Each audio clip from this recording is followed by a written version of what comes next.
important for the Black Sea. And both Ioanele and Boris was my close friend of mine for many years. We worked with them. We published several papers and even books, alien species books in 2002. In that time, it wasn't alien species issues not blooming like today. We were first detected that the Black Sea is important for the alien or exotic species, and we published this book in that time, almost 20 years ago. So we have seen the horizon in a way for the Black Sea. Anyway, finally, Professor Kasım Cemal Güven recently passed away. He was also eminent, great scientist. He did several work for the Black Sea ecosystem and chemical oceanography for the Black Sea as well. So it's also a very sad story. And in the next issue of our journal, I will write a obituary for these three people. So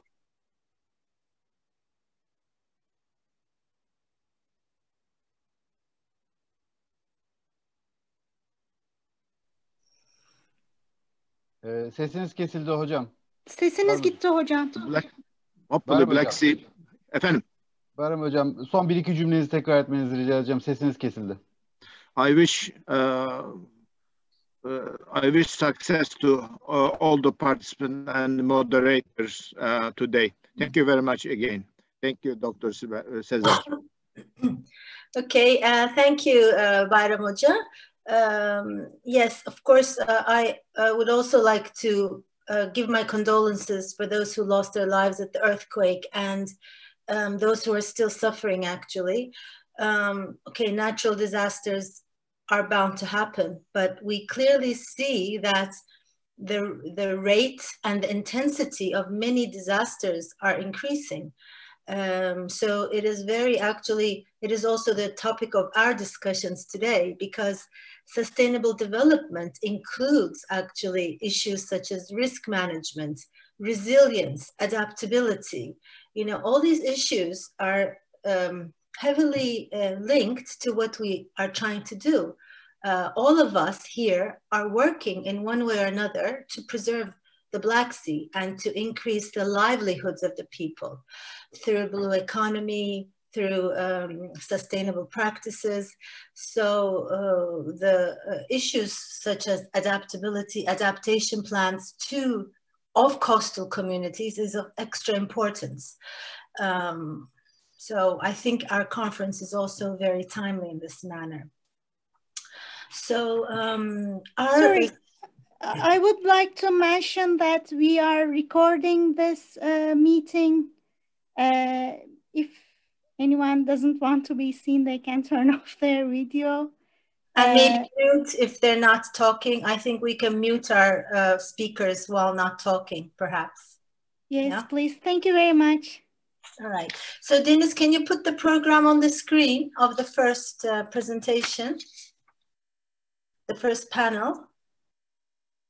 Deniz? Can you hear me? Hello?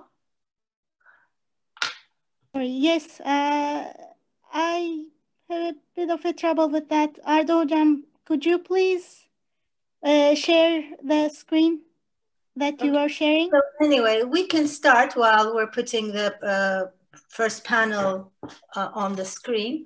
Now, we have three distinguished speakers today. As you all know, there are many institutions working on climate change. There are many also agreements on the Black Sea region. So there's BISEC, the Black Sea Commission, Economic Cooperation, the Black Sea Economic Cooperation, sorry, BISEC. There's the Black Sea Bank, the Black Sea Trade and Development Bank. There's, of course, the Commission. There is the Permanent Secretariat. There are activity centers. And there are many UN agencies working directly in the Black Sea. There's the EU. So there are many institutions, agencies, and agreements focusing on preserving and ensuring the Black Sea is sustainable. So while we developed our first panel, we tried to select participants and presenters who represent these institutions.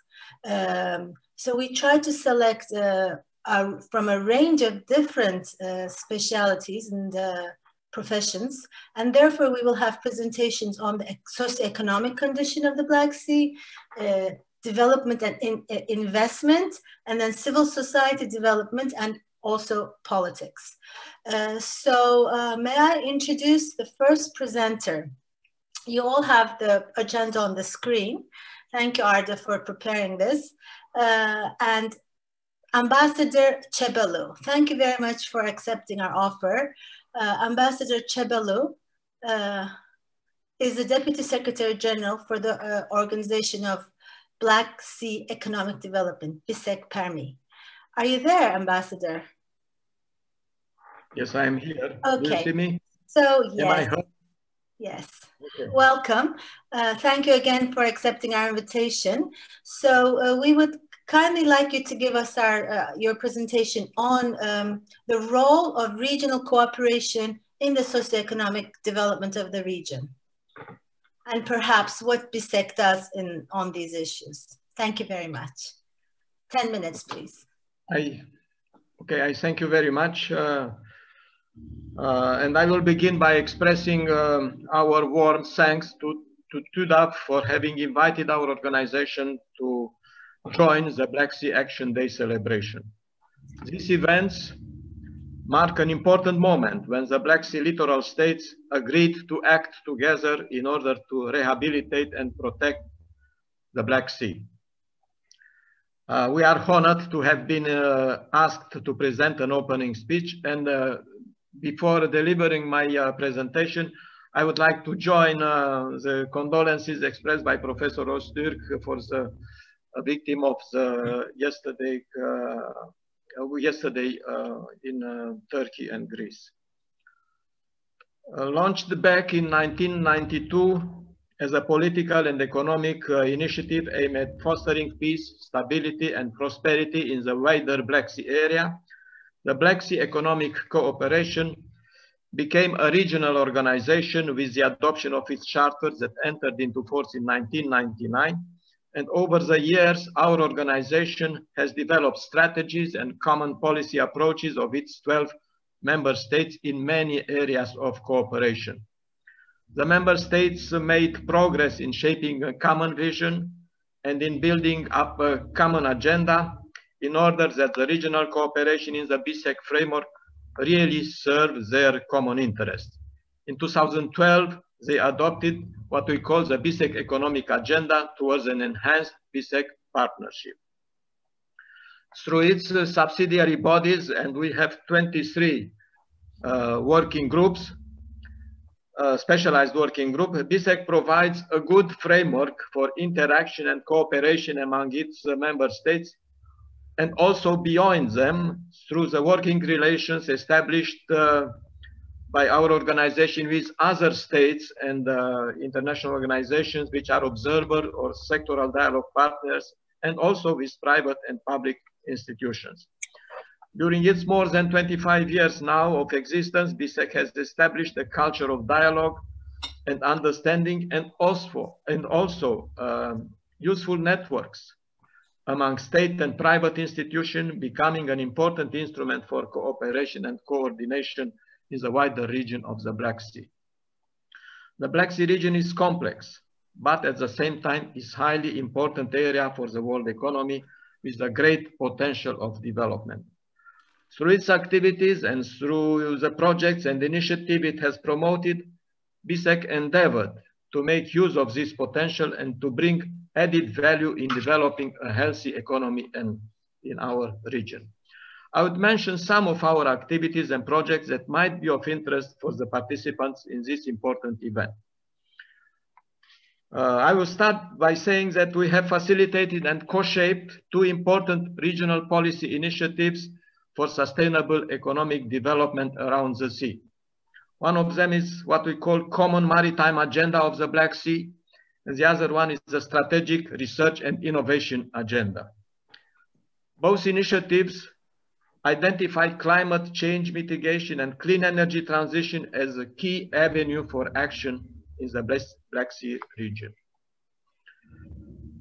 Also, we have various projects in our pipeline with strong circular economy components. One of them is the Blueing the Black Sea project, to be funded by the Global Environment Facility and executed by BSEC, aiming at opening up new funding opportunities for blue economy projects in the Black Sea countries. We have also the Black Sea Virtual Knowledge Center, aiming at creating a digital repository and hosted by the BSEC website with the objective to provide a platform for disseminating information to enhance synergies among maritime stakeholders and to promote blue economy related projects in the Black Sea region. We have also 3 transnational projects related to the environment protection. One of them is what we call collecting old fishing nets and transforming them into useful network like picnic table, benches and other objects. The other one is creating a primary school kit for raising awareness among 6-7-year-old children for pollution in our seas, waste management and marine litter. And also we have public debate and conference for increasing knowledge and marine litter in plastics in the Black Sea. All these activities and projects I mentioned and many others that I have not referred to are important achievements, of course. At the same time, we are very much aware that more has to be done to adapt the activities of the organization to the challenges of the present in support of endeavors of the member state to respond to the evolving international environment. We in the Secretariat of BSEC are committed to serve our member state in this adaptation process to strengthen interaction and enhance coordination and dialogue for a more efficient and result-oriented regional cooperation. The COVID-19 pandemic created what we call a new reality, and our organization, like other international organizations, has to adapt to these challenging developments. Our conviction is that the appropriate response is increased interaction and constructive dialogue. Consequently, we work hard through the possibilities of action offered by BSEC to serve the member state in their adaptation efforts. We have started to hold online activities reaching out our member state to coordinate efforts through virtual platforms in order to mitigate the negative impact of the pandemic in key sectors of regional cooperation. And I will only mention some of them. 2 workshops were organized online on 16 June and on 2nd of October this month in cooperation with the Directorate General for Maritime Affairs and Fisheries of the European Commission, the DG Mare, on how the COVID-19 pandemic affected blue economy in the Black Sea region. The purpose was to exchange views and identify potential response action on the impact of COVID-19 outbreak on the most affected sectors of the blue economy, namely coastal and maritime tourism, maritime transport, fisheries, and aquaculture. Another priority is to discuss ways to support tourism industries to recover, given the fact that tourism contributes greatly to the region's GDP. To this effect, Permis proposed considering the promotion of a new cooperation platform, what we call BSEC coronavirus protocols, regarding a set of safety, health, and security measures to be agreed upon, which will enable the gradual reopening of tourism flows between the BSEC member states. With the above in mind, an ad hoc working group held a first coordination meeting online on 28th of September. The creation of an online information platform covering the latest regulations and measures adopted by each country in the context of traveling under the new tourism norm was agreed upon. It was acknowledged that recent resurgence of infection cases urges for more cooperation and coordination among the member states to find ways to support tourism and help it recover. The road transport issues also have become crucially important for the time at the moment, given on the one hand the ongoing coronavirus restriction, and on the other the necessity to keep transport of food and medical equipment open and functioning. Dear Ambassador, we have 1 or 2 more minutes to wrap up. Yes, I'm just finalizing my statement, and I wanted to inform that in consultation with the Romanian chairmanship in office, we organized a video meeting on facilitation of road transport of goods in the BISEC region, which was held online in June this year. And on this occasion, 40 experts from the national authorities responsible for transport and custom matters from the member state discussed urgent issues related to the negative impact of COVID-19 on the road transport of goods and exchange views on possible short and mid-term financial and non-financial measures for the economic recovery of the road transport industry. A list of such suggestions is now under examination and will be submitted for consideration to the ministers of transport of the member state, which are expected to have an online meeting in November this year. Finally, on 5th of September this year, we held an online informal meeting of the BISEC Ministers of Foreign Affairs, and the ministers reiterated their commitment to enhanced cooperation and innovative actions within the framework of BISEC to jointly respond to the adverse economic impact of COVID-19. While we try to adapt our work to the requirement of these challenging times, there are still many unknown effects of the pandemic on the economy. Economic forecasts predict for the Black region a negative economic growth and there is a contraction of the GDP around -4.7% this year. Economic recovery requires common and coordinated action, and this is what our organization endeavors to do for its member states. I thank you very much for your attention. Thank you. Thank you, Ambassador. I think this was very enlightening because most of us are wondering what kind of precautions are being taken and actions are being taken with regards especially to the pandemic, because we're all confronted with significant changes. So thank you for including that in your discussion, in your presentation.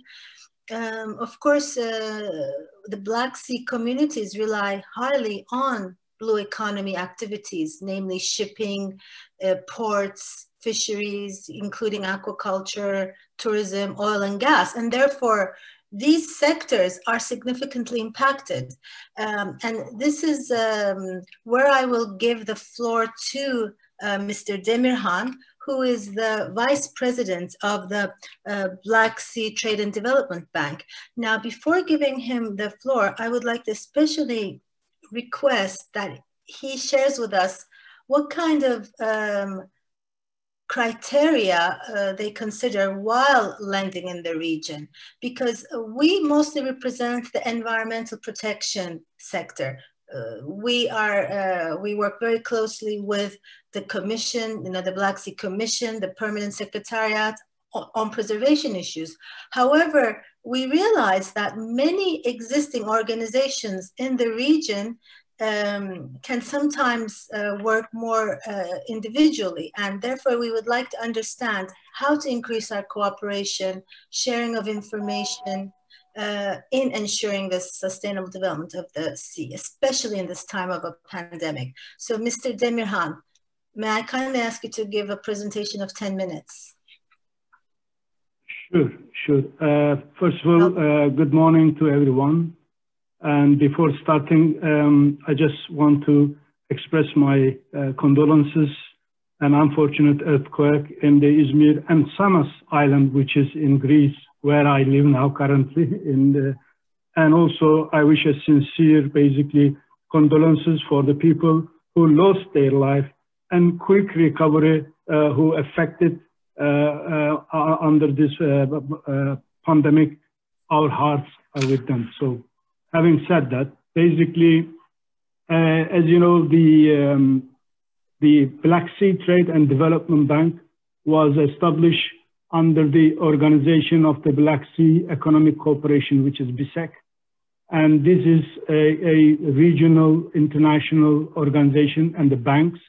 Of course, our mandate was basically to make economic growth and regional cooperation. This is very important through financing the projects and financing the trade.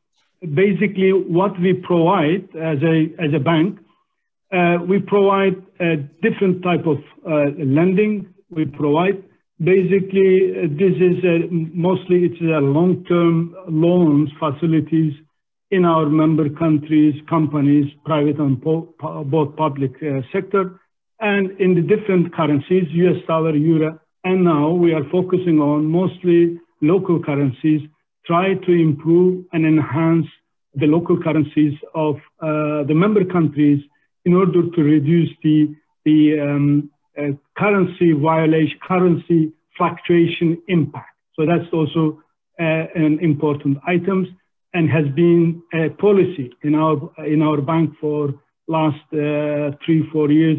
We intensified that one.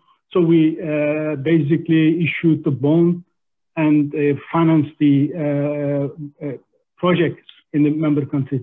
Also, we provide trade financing, primarily for the imports from the member states and to the regional exporters.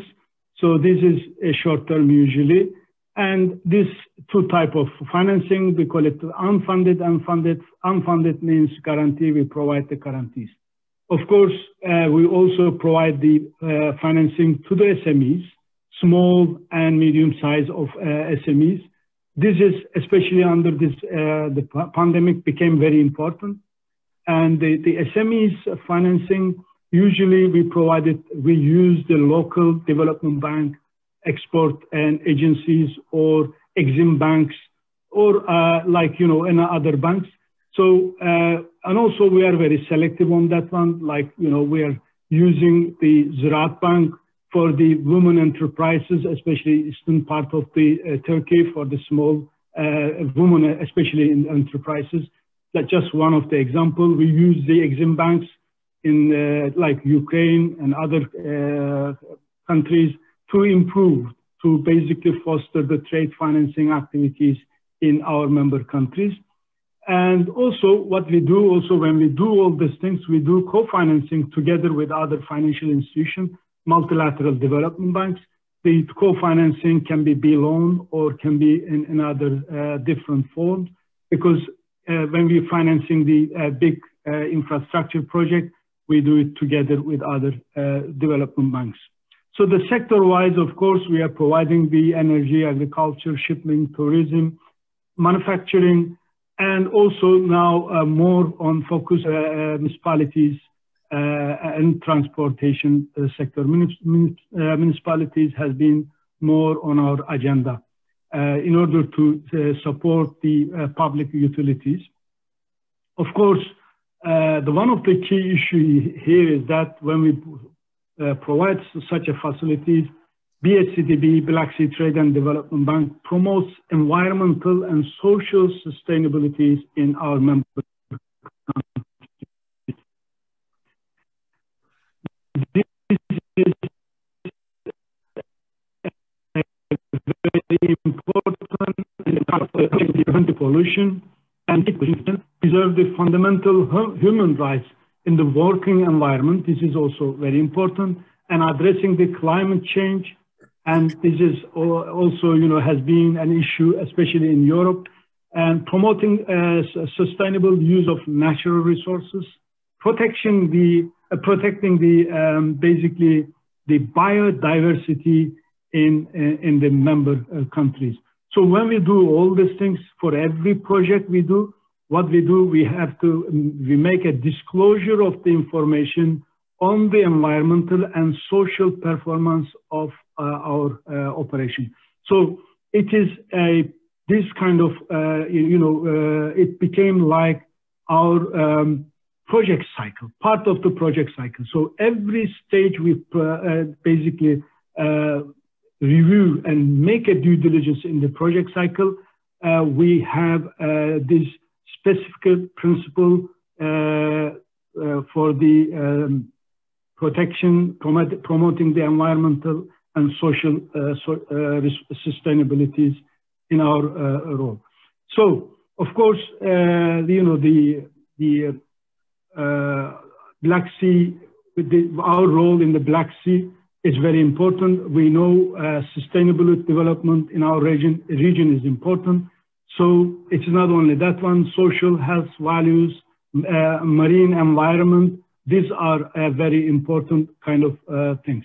So when we do this, this one, we follow the some principles, some regulations, like the European Union standards and the World Bank IFC performance standards, EBRD's also requirements, environmental requirements, International Labour Organization core label standards. Also, these are the standards we basically implement every stage of the project cycle that we do, and also publish that one. This is very important. And this is also very important for the resource mobilization.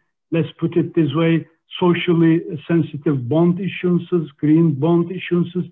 Now it became more kind of demanding from the investors in the international market. And also from the pricing wise, it became less costly for us when we finance our projects in basically in our member countries. So, for example, I just want to give you some example, which is, as I said, we also publish it in our website. For example, in Istanbul municipality for the Greenfield West to energy plant, we are part of that one. We are the lead investor, lead project participation in that financing. Also, Swash wind farm is another good example of the bank supporting the Greenfield wind farm, which is around 250 megawatt renewable energy.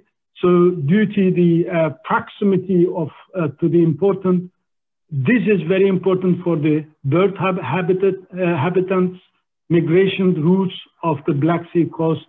So this is one of the examples we also give. The another one I just want to give you also, basically one of the important capital expenditure program we implemented in Russia as well. So this is also one of the important things. These factories, pollution preventions, waste treatment, as well as increase energy and resource efficiencies in our member countries. So these are the very important kind of milestone achievement in our basically organizations we are doing together with other multilateral development banks.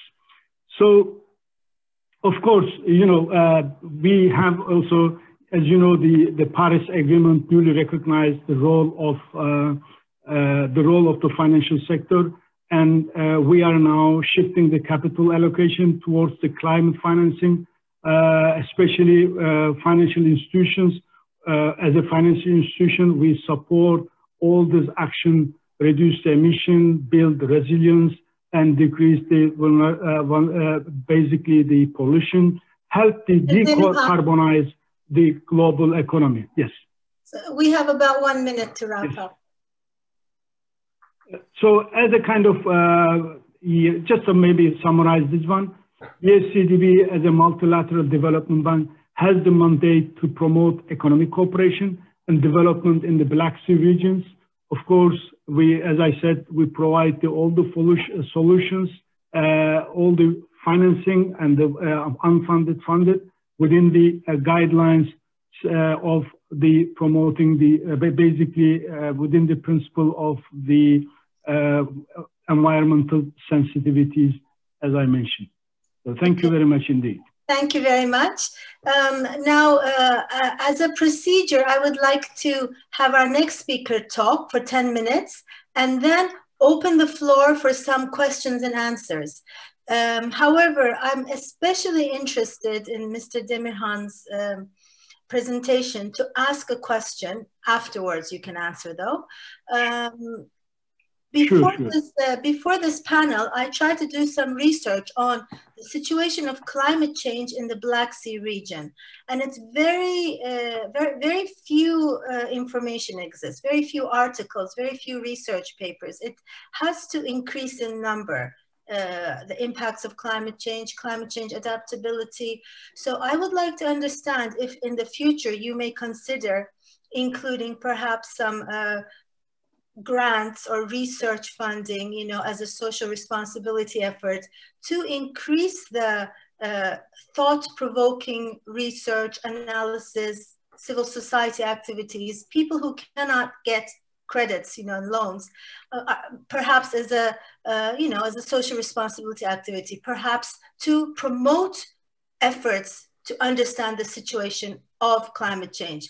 Because if you are going to start lending more on climate bonds, environmental bonds, you know, to consider the climate change investments, we need to understand the situation and we need more research on these issues. So if we have time, I would like to give an answer on this. I would like to give, thank you very much. Now, I would like to give the floor to Ms. Nato Kirvalidze from Georgia. I know her personally from the times we worked at the GEF Black Sea Environmental Program. So this is in 1995-96 when she was responsible in enlarging civil society networks in the region. And you probably most of you remember back then, it was very weak. Civil society development was just newly developing in the region, especially countries aside from Turkey. And therefore, she has an extensive experience. And then she established the REC Caucasus for Armenia, Georgia, and Azerbaijan. And she is now working very intensively on politics. And she's in a political party now. So Ms. Kirvalidze, I will give the floor to you. And I will remind you when you have 1 or 2 minutes left. Thank you very much. Is she here? Yes. Hello. Hello, thank you all. Thank you to Tuda for allowing me to participate in this conference. It's an honor. I also join in the condolences to the families of the victims of the earthquake. And really glad to see you, Sibyl, and Dr. Öztürk.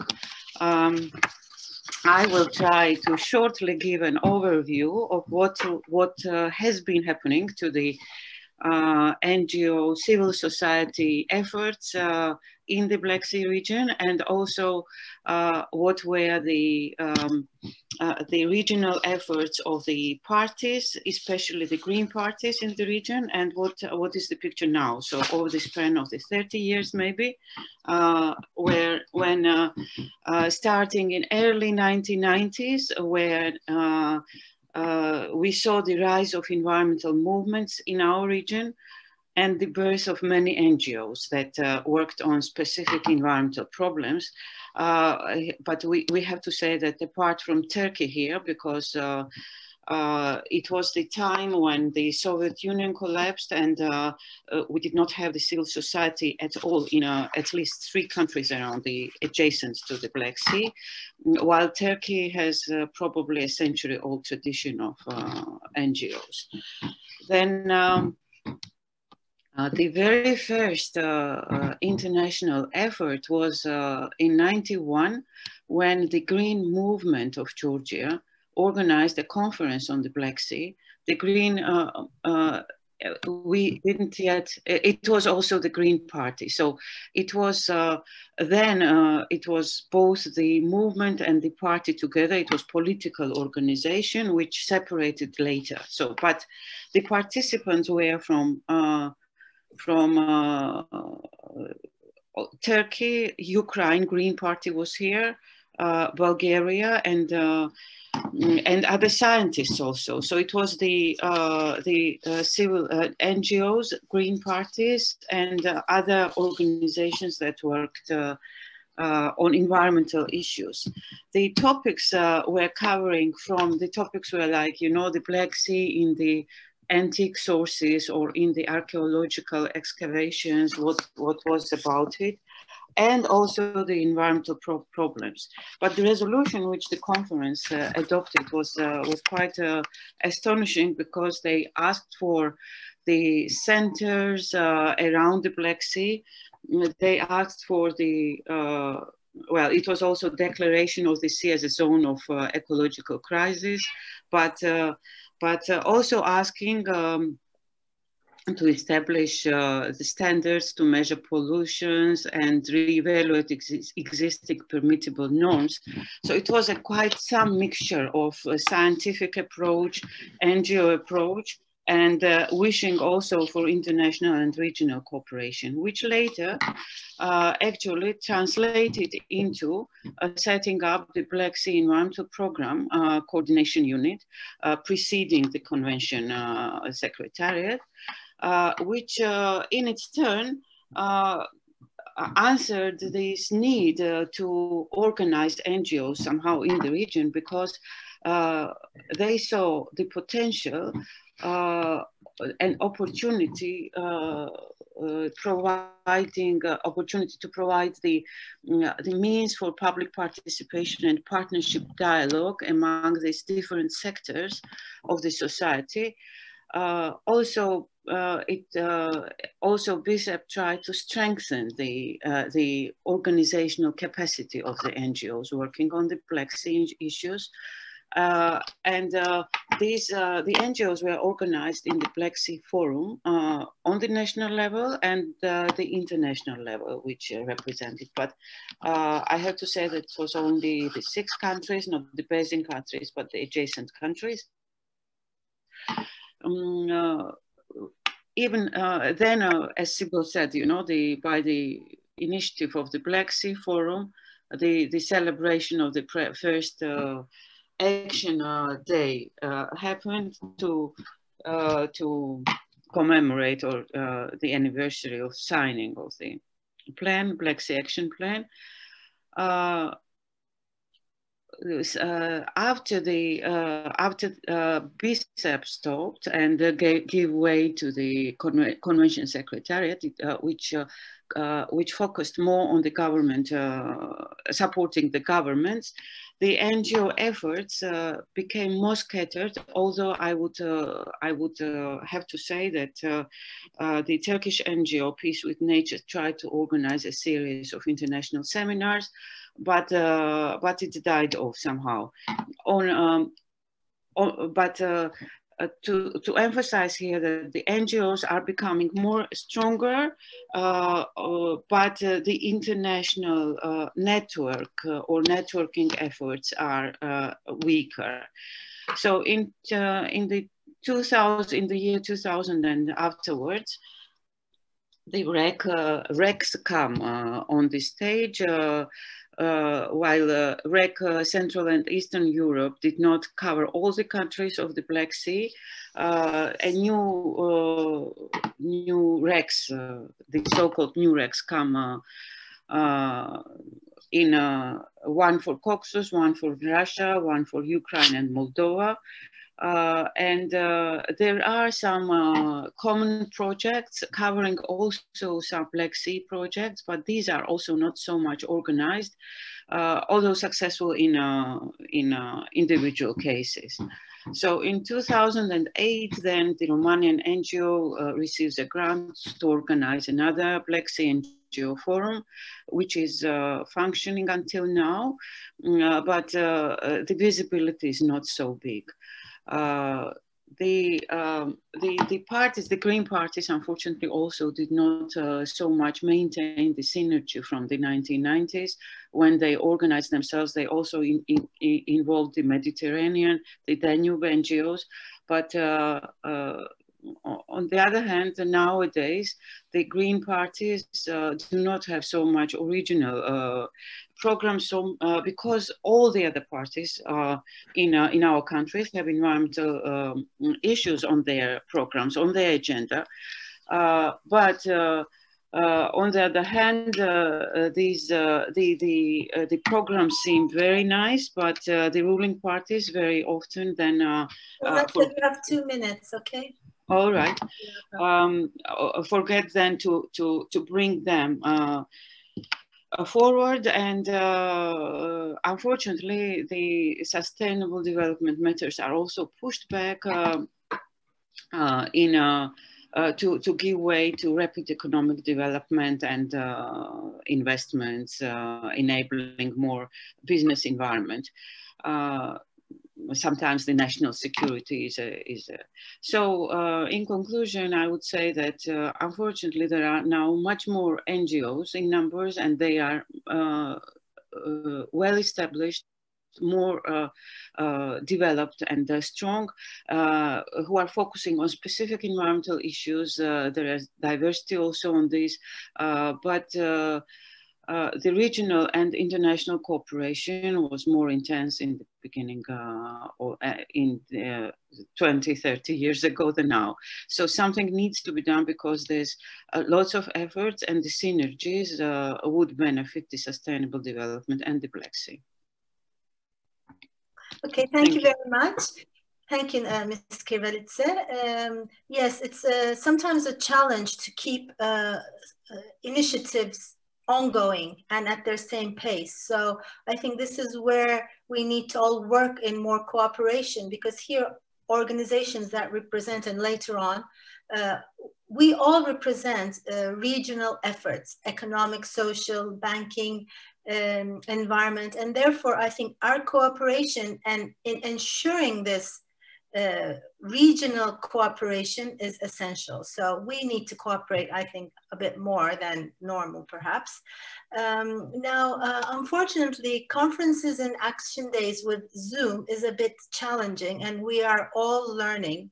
Normally, we have these Black Sea Action Days as a celebration face-to-face with activities. However, today we had to have it as a Zoom conference due to the pandemic. And therefore, we are limited with time. And of course, the human interaction is truly lacking. Therefore, I would like to kindly suggest that everyone writes their questions in a chat, and we will collect them. And we will give it to our speakers. Now, those speakers who cannot attend until the end of the conference can write their answers, and I will share it at the end. So I kindly ask all our participants to write the questions and their comments in a chat, which I will collect, and I will give a brief overview at the end of our entire day. So I thank all of you for participation. Our next session starts in 10 minutes. Therefore, we need to give a break. If there are any final comments that our speakers would like to make before I close up, I would appreciate it. Ambassador Çebalı, Mr. Demirhan, Ms. Kirvelidze, are there any last minute comments you would like to make?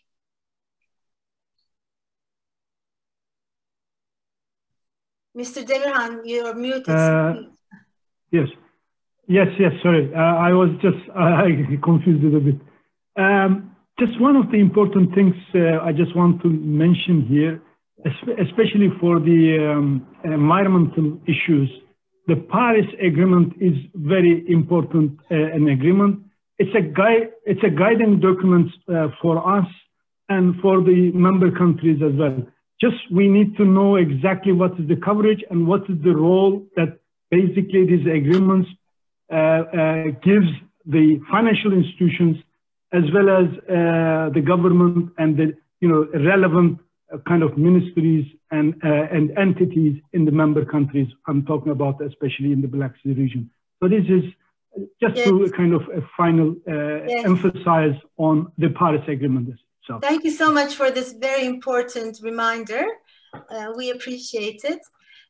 Professor Öztürk, would you like to make any final comments? Thank you very much, Dr. Sezer. Yes, it is not comment, maybe it's a wish. For the Black Sea, I think we need Black Sea Bank, that Mr. Demirhan's role is more important. Yeah, because honestly, I didn't know much about this bank. So I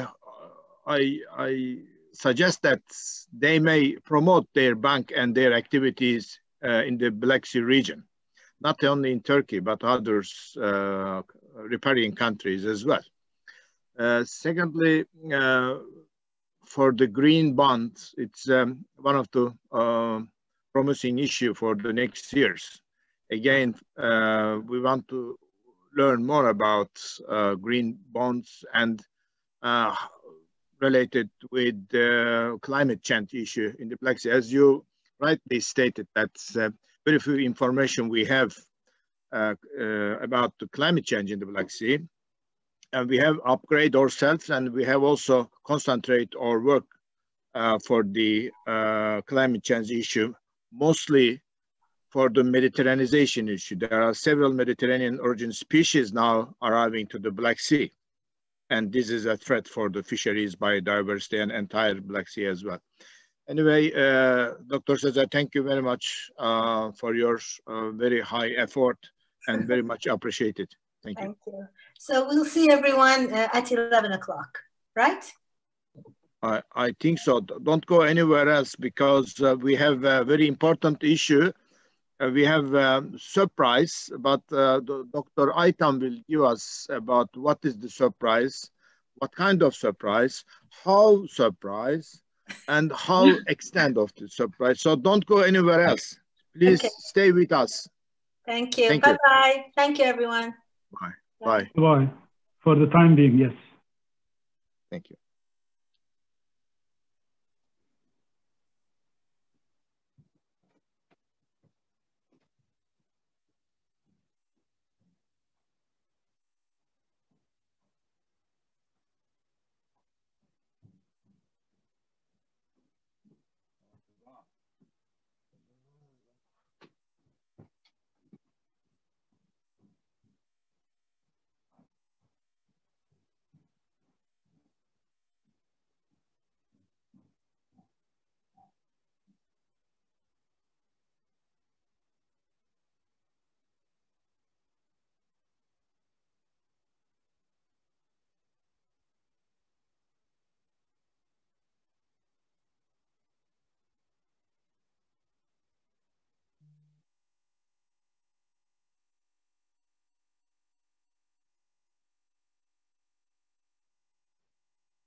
Shall we start? Yes. Okay. Good morning. Welcome. Welcome to second panel of the International Black Sea Action Day conference hosted by TÜDAV. Thank you for being here with us in this morning. I am Ülgen Aytan. I am a plankton ecologist and marine litter microplastic researcher working at Recep Tayyip Erdoğan University, Rize in Turkey.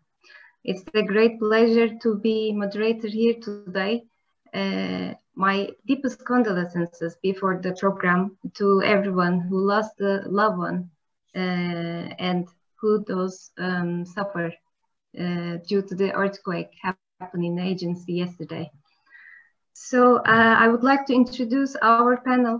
We have Erina Makarenko from Permanent Secretary of the Commission on the Protection of the Black Sea Against Pollution, Mustafa Aydın from European Environment Agency, Yaroslav Slobodnik, Project Team Leader, EU UNDP and Plus Project, Mihaela Kandemirea, Director Executive, ONG Mare Nostrum, Yavuz Eroğlu, Turkish Plastic Industry Foundation President, Deniz Konaklı and Zeynep Gülenç from Turkish Marine Research Foundation, and me. Today, our panelists will be presenting the science, the problems and solutions surrounding the issue on marine pollution. We have a rich panel and a tight schedule with the 10 minutes for each speaker. Without any further delay, I would like to welcome to our first speaker, Erina Makarenko.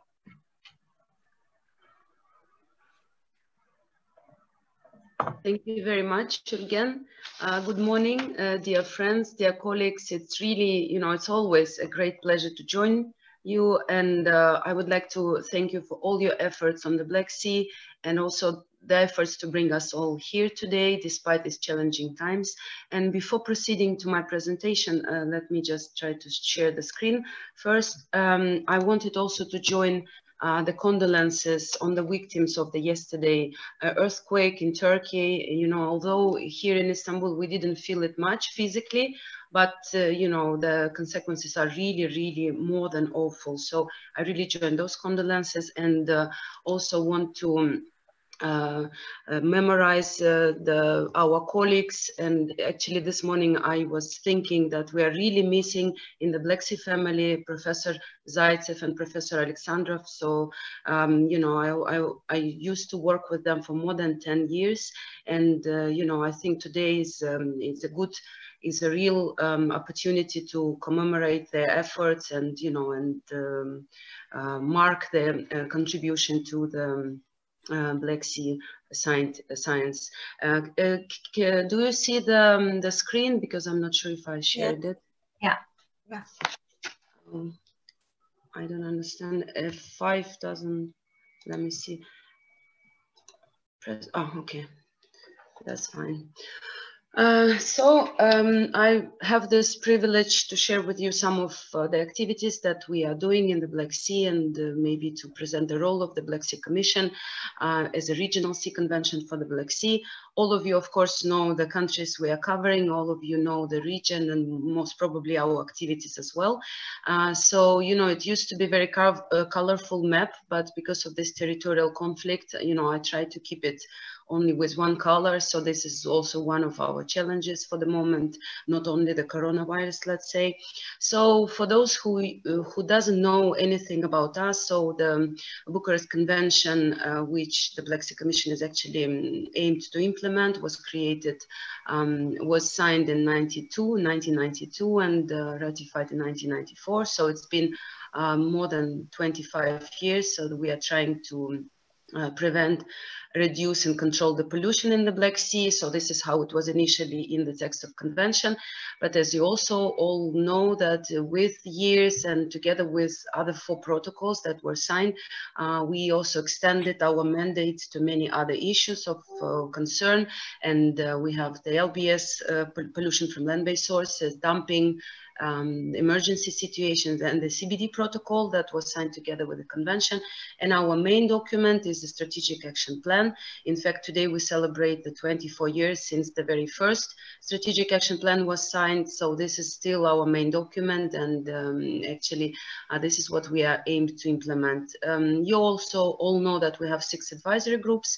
I also am very happy to see here some members of the groups from countries, you see we cover a very wide range of issues in the Black Sea. So not only the pollution as such, not only, you know, the chemical pollution, not only the pollution from ships, but also we deal with the biodiversity, fisheries, and many other aspects, and also the integrated coastal zone management. So our mandate is quite wide for the moment. You know, I was thinking how to present here the fighting with pollution that we do, and I would, you know, gradually skip to dealing with marine litter, because as far as I understand, this is very important topic, not only for all of us in our daily life, but also for today's discussion. So I will start gradually talking about marine litter and the pollution, you know, from land-based sources. So I also wanted to mention that 2 out of 6 countries of the basin are not members of the European Union, so we are not really binded to implement the environmental legislation of the European Union. But, you know, we, because of the plans of almost 5 countries out of 6 to integrate into this union, so we also, you know, keeping a track of all what is happening in the European Commission, and we're also trying to join this initiative. So initially we never had anything specific on marine litter, not only because it was not on the agenda 25 years ago, but also because it's very cross-cutting issue. So it's actually being covered by each and every group, advisory group that we have. So also we were trying to introduce this issue on our agenda, and for that we worked on the short format of reporting. We actually, a couple of years ago, we updated all the reporting templates that we have, because all the Black Sea countries are reporting every year to the Black Sea Commission on the very important parameters. So we, for the first time, introduced some indicators which are to some extent, I'm not saying completely, but to some extent compatible with the European Commission approach, with GFCM, because we collaborate with GFCM on fisheries, with ACOBAMS on cetaceans, and of course we're also a member of the UNEP family, so we need to take on board all these approaches. Another important issue that we put on the agenda was the Black Sea Integrated Monitoring and Assessment Program, but it was very peculiar for us this time, because for the first time it was very much compatible with MSFD directive, and for the first time it included the definition of the good environmental status for the Black Sea. So that was a very big progress, and it was adopted in October 2016. So now we have really good legal basis for, you know, introducing the marine litter and many other important indicators to the Black Sea Commission's activity. So very important scientific report that Commission produces, and mostly all of you contributed to this report. Unfortunately, it's only covering 2014. Now we need to report again for these 5 years, the last 5 years, and we are, you know, now trying hard to create a team of experts and to start this important work. But the last report included a chapter on marine litter. It was actually produced by our common friend, Professor Bayram Öztürk. And this is also, you know, kind of very important step to introduce the marine litter into our activities. So we also try to follow and to incorporate and to use deliverables of different projects. I'm also very happy we have projects with us today, so I would not speak much on this. I think that Mr. Slobodnik will inform how they contributing to this work, and you know, we are trying to help the projects to sustain their deliverables to a certain extent. Of course, we cannot do so much for them, but still, you know, we are keeping a track on all the projects in the region and try to support them. Commission also adopted the guidelines on the integrated coastal zone management in the Black Sea, which is also an important thing for us. And we also have a dedicated chapter on socioeconomics for the first time in the Black Sea. So we are planning to make it even more extensive in the next soil report. And we also collaborate with different partners. I would not be even mentioning all of them. It's a really extensive list, but we are proud, to have some recent arrangements with International Atomic Energy Agency. So they provided us some assistance on the analysis of contaminants in the Black Sea environment, and 12 laboratories were involved. We also have Memorandum of Understanding with the Danube Commission, and since 2001 we are providing each other with annually with the information on the important parameters. All of you know that Danube is really an important contributor, in terms of the land-based pollution. So this collaboration is also very important. We cooperate with the CBD Convention and described recently the so-called EPSA sites, for those who know this global process. We also negotiated with the Danube Sturgeon Task Force, and just very, very recently with WWF Turkey on sturgeons. We are planning to make a dedicated action plan on conservation of sturgeons in the Black Sea. And now I will move to marine litter dedicated activities, if I still have time, because you have 2 minutes left, Erina. How many? 2 minutes. Oh my God. Okay, so like just the points. Since 2016, we collaborate with Mediterranean Sea on marine litter. We signed Memorandum of Understanding. They helped us to develop 2 very important documents. One of them is Regional Action Plan on Marine Litter, which was, thanks God, eventually adopted by the Commission in 2018. So we have finally something really important for the Black Sea, as a framework document. We are still waiting for the marine litter monitoring guidelines to be adopted, and they're also a very good piece of work in terms of the expert work. We have really regular bilateral collaboration with the UNEP-MAP on marine litter. We have annual meetings between the secretariats, and even they in the UNEP, they speak as a global example of collaboration, and I'm very happy it was on marine litter, and it was with our neighbor sea. And just recently, December, just before Corona, we had here in Istanbul the regional verification workshop, where we finally agreed on the indicators that would be monitored in the Black Sea. We still have much work to be done, and we also follow the global initiatives such as the UNEP Global Group on Indicators. We participate there. We drafted World Ocean Assessment Report 2. We participate in all possible initiatives. You can see them on the slide. And also joining the efforts of GFCM and ACOBAMS, because all of them, and some also projects, really started putting much more attention on marine litter. So we are trying to be in the middle of this activities. So these are some activities in our marine litter action plan. You see, we are planning to do actually very similar actions with other regional seas, the gear marking and the ghost fishing and fishing for litter. So all this famous concept we're planning to introduce, but still, we still need some assistance. So maybe that's why we are here, and and we are searching for some assistance from different partners. Meanwhile, the countries, of course, do many things on marine litter. So this is the last year, you see, so it was not in Zoom last year. We could go to Chile in Turkey and join the efforts of the kids and municipality, and they were collecting the marine litter. So it was really nice experience of this work. And many countries are doing their individual efforts, and Turkey is, I think, pioneering here with all these municipal action plans and all these efforts. Just if I still have time, the conclusions, I always put same conclusions. We as organization of the regional format, we can only contribute to the harmonization. We cannot, do some single efforts, but we can also contribute to the coordination and cooperation. So I always say that it would be nice to coordinate all our efforts with other regional seas, with other organizations, because, all of us are dealing to some extent to these issues. And I think that if we unite the efforts and we coordinate our efforts, that would be always, multiplying the final effect. So this is the recommendations. I invite you to follow us on our social media, but you already follow us, I'm sure. And I would like to thank you for your kind attention. So I will be very happy to answer your questions. Thank you so much. Thank you, Erina. I will move on to next speaker because we have limited time. If we have able to manage the time, then we can receive some questions for you to answer at the end.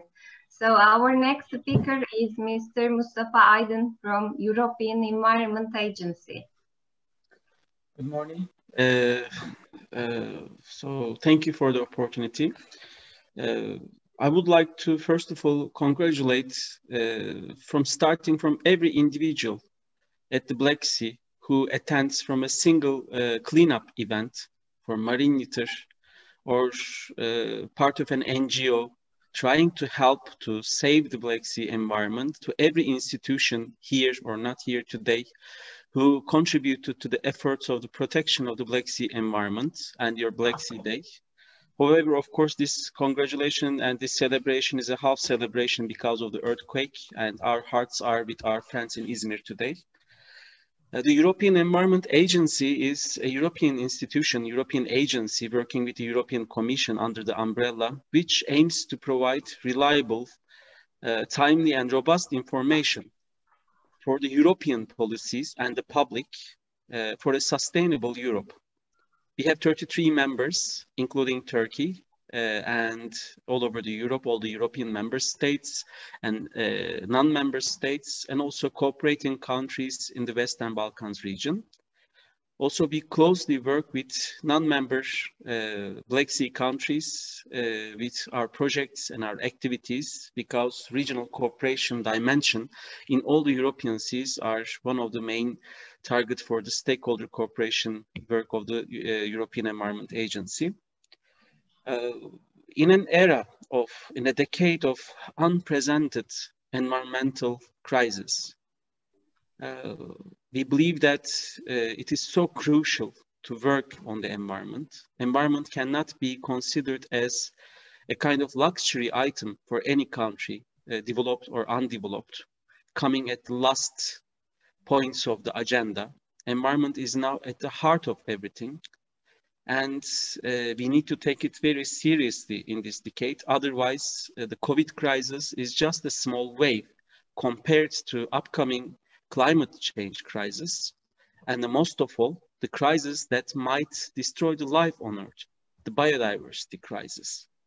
So we believe that this decade and all the initiatives like Black Sea Cooperation and the works done on the Black Sea environment is crucial for the world and for the human beings. And we see that any kind of environmental crisis like COVID-19 creates a huge amount of economic waves, which the world needs to pay for maybe 5 years, 10 years, even more amount of time.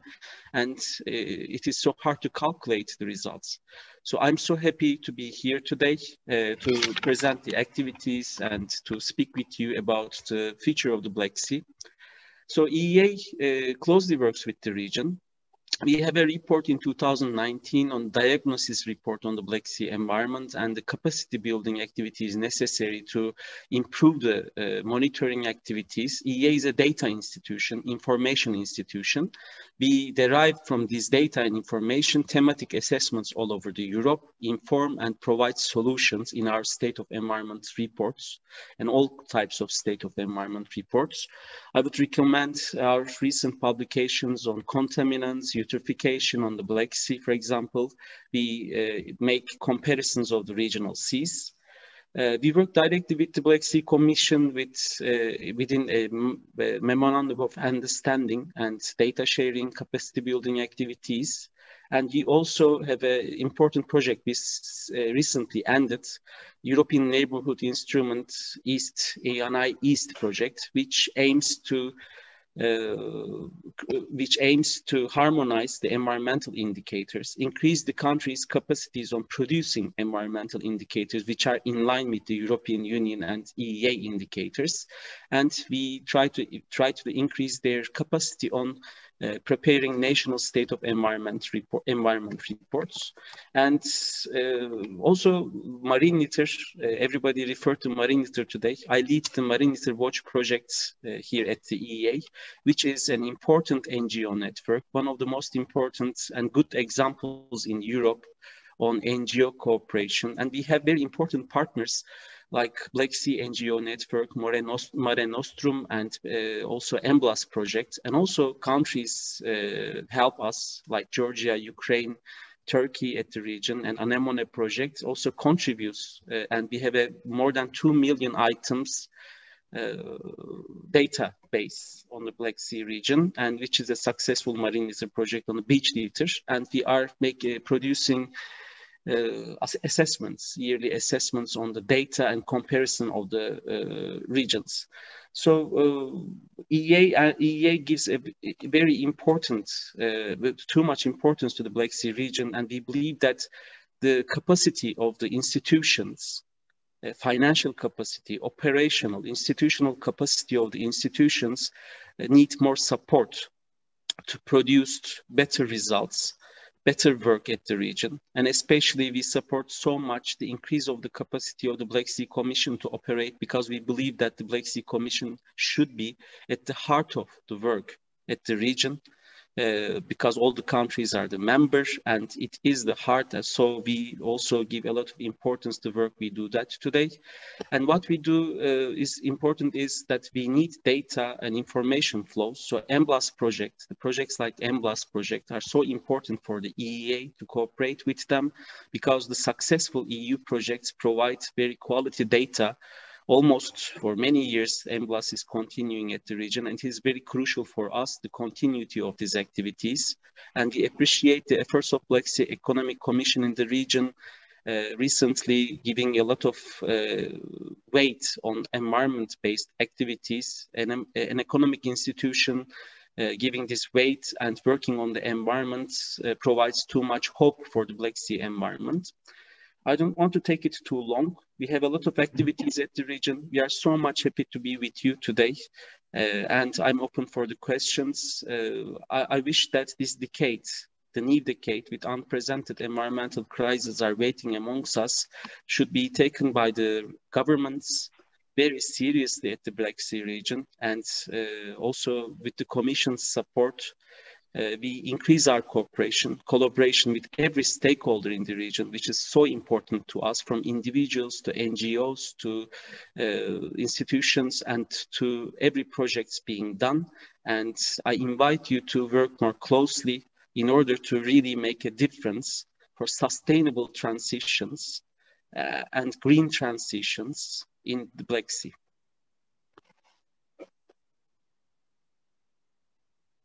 Thank you.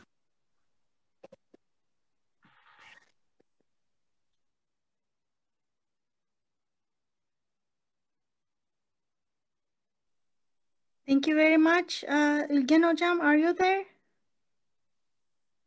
Hello?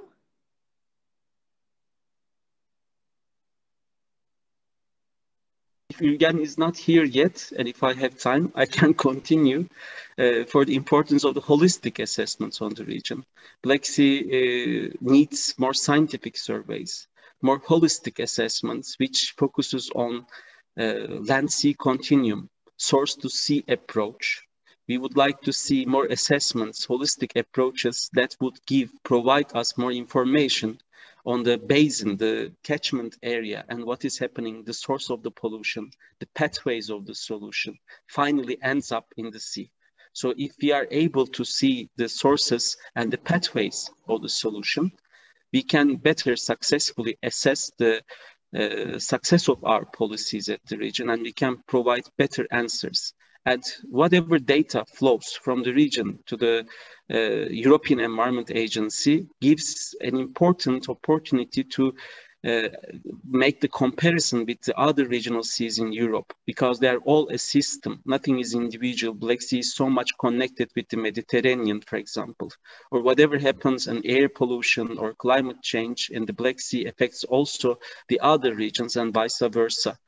So this era, this decade, is a decade in the environment field, in my opinion, not only monitoring the environment, but also going beyond the sea, and looking about the source and the pathways of the solution, and not only looking at the sources and the pathways, but also as environment people and all people related actors in economic sectors, we should also work together with the individual economic sectors, not only focus on environment, but we should go broader, and we need to provide real solutions and not focus only on the problems, but also focus on what if scenarios. What if we were able to implement a robust environmental legislation?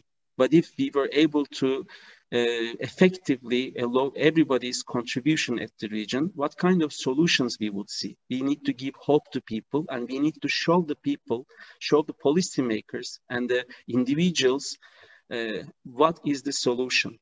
So that is the important aim for this decade, I believe, because the urgent environmental problems are multiplying. It is not as before. We were always speaking about the growing environmental problems, but now this is the decade that we need to make a change. For the Black Sea also, I hope these initiatives will grow. Our partnerships, our networking will grow. We will strongly work together and find solutions and provide economically effective, at the same time, environmentally saving, life-saving solutions for the Black Sea in the next decade. Mr. Aydın, thank you very much. We just found Ülgen. Okay, Ms. Ülgen's electricity is out, so I will give the floor back to her. Okay. But you're not muted. Sorry, because the electricity went down. It's an unexpected situation. So thanks for the presentation of Mustafa Aydın. Before our next speaker, I would like to ask all of you to open your cameras to have a picture of this day together.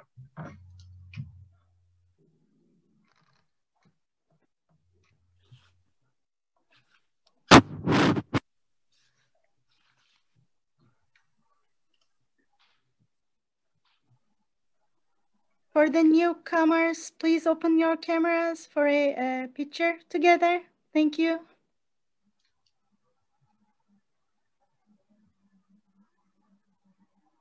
Say cheese as a...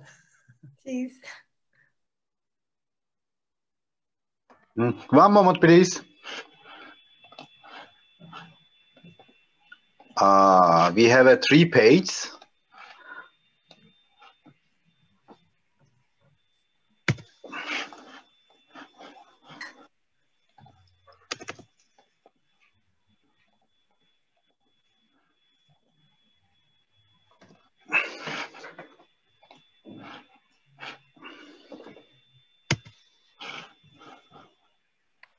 Okay, thank you. Thank you. So I would like to welcome our next speaker, Yaroslav Slobodnik. He is the project leader, team leader of EU UNDP M++ project. Thank you. May I share the screen? Yes, please.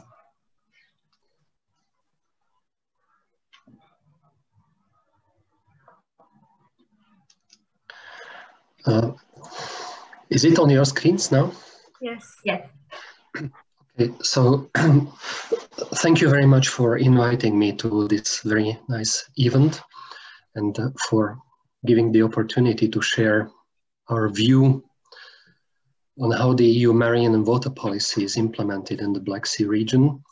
I have this very unthankful role, as usual, how to say in 5 minutes what the teams of hundreds of scientists were doing in 6 years. So I will try. Our project has got the name, in the name, Improving Environmental Monitoring in the Black Sea. And when we talk to people who are a little bit out of business, they are giving us these tough questions like, yeah, it's nice what you are doing, but what is the status of the Black Sea? Is it recovering? Because we heard that it's in terrible shape.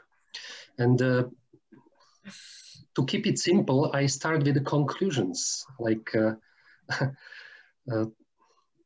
what we think based on the results we achieved. You may see also some kind of independent view in the recent movie by BBC World News, which was summarizing the message from their own point of view. So is it recovering? There is a good news and bad news. Good news is, yes, yeah, it's not just talking about it, we see it. We see charts like this, and when you, I don't know if you can read it, but these are the years, 1964, 2019, and you see that something is coming up and then it's coming down, and the colors, when it's blue and green, it's okay. If it's red, orange, that's not okay.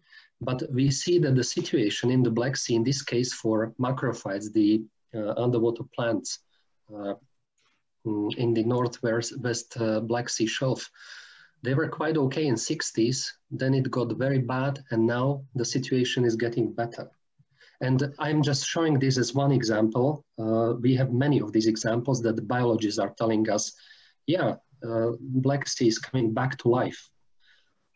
Also, we see the eutrophication, you know, pollution by nitrogen, phosphorus, algae blooms, that somehow between 2000 and 2019, you see this line, it goes down. And the situation is improving.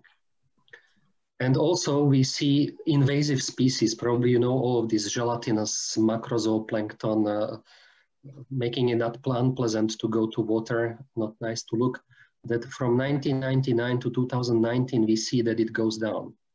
What is the policy behind this? To draw this kind of pictures like these two, we needed 13 billion euro invested into the Danube River improvement by the European Commission since 2000. To see pictures like this, it's actually nature which is helping us, that some species, competitive species to invasive species came and started to eat the previous ones. And in some parts of the Europe, of Black Sea, we see that situation is improving, but for example, it's not so obvious that on Georgian coast, the eutrophication is getting better. So good news, but the bad news is no, the situation is not getting better, and it's specifically valid for chemical pollution and marine litter. Without going into details, we went across the sea and we were drawing this kind of pictures. If you see a big red circle, it means we see a lot of floating litter on the surface of the sea. If it's small blue, we see less. And it's actually traveling. This is the situation from 2019, but before, this kind of spot of pollution was at the Georgian and Turkish coast, and it's somehow different in 2019. And the modelers are telling us, hey, the pollution should be here, close to the Danube, but we don't see it then.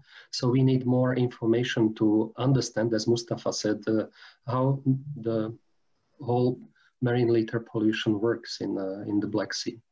Also, regarding chemistry, without going into details, we were measuring thousands of chemicals in each sample, and we found out that not all of them are there, of course, but hundreds of them are there in water, sediment, and biota, and even in the fish and shellfish we are going to have this evening for the dinner in a restaurant. And some of them are exceeding the toxic threshold values, and we have them now. We know the names, and we know which ones to target, and we're looking for the sources of these compounds. And hopefully at the next update of Black Sea CMAP, we will come with the list of Black Sea specific pollutants. So I said the conclusion, so let's explain how could I be so brave to tell you these things. You can find all the background information supporting my claims in the website of MBLAS. It was running from 2014, finishing on 4th of November in a few days.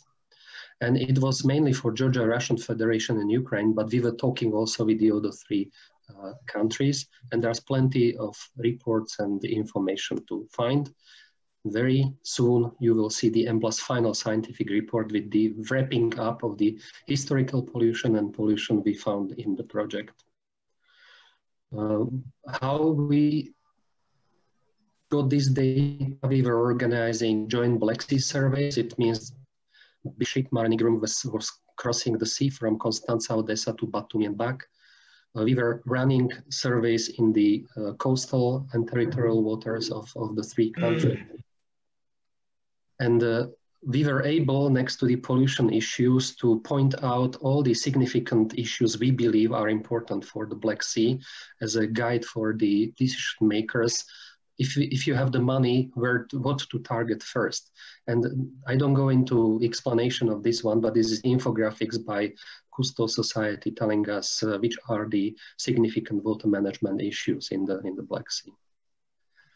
In the MBLAS, we were doing not only monitoring, but we were touching also policies. And in a very brief overview, Marine Strategy Framework Directive, we were tackling 8 out of 11 descriptors, and these are considered to be very useful for initial assessment in Ukraine and Georgia, which are accession countries to European Union.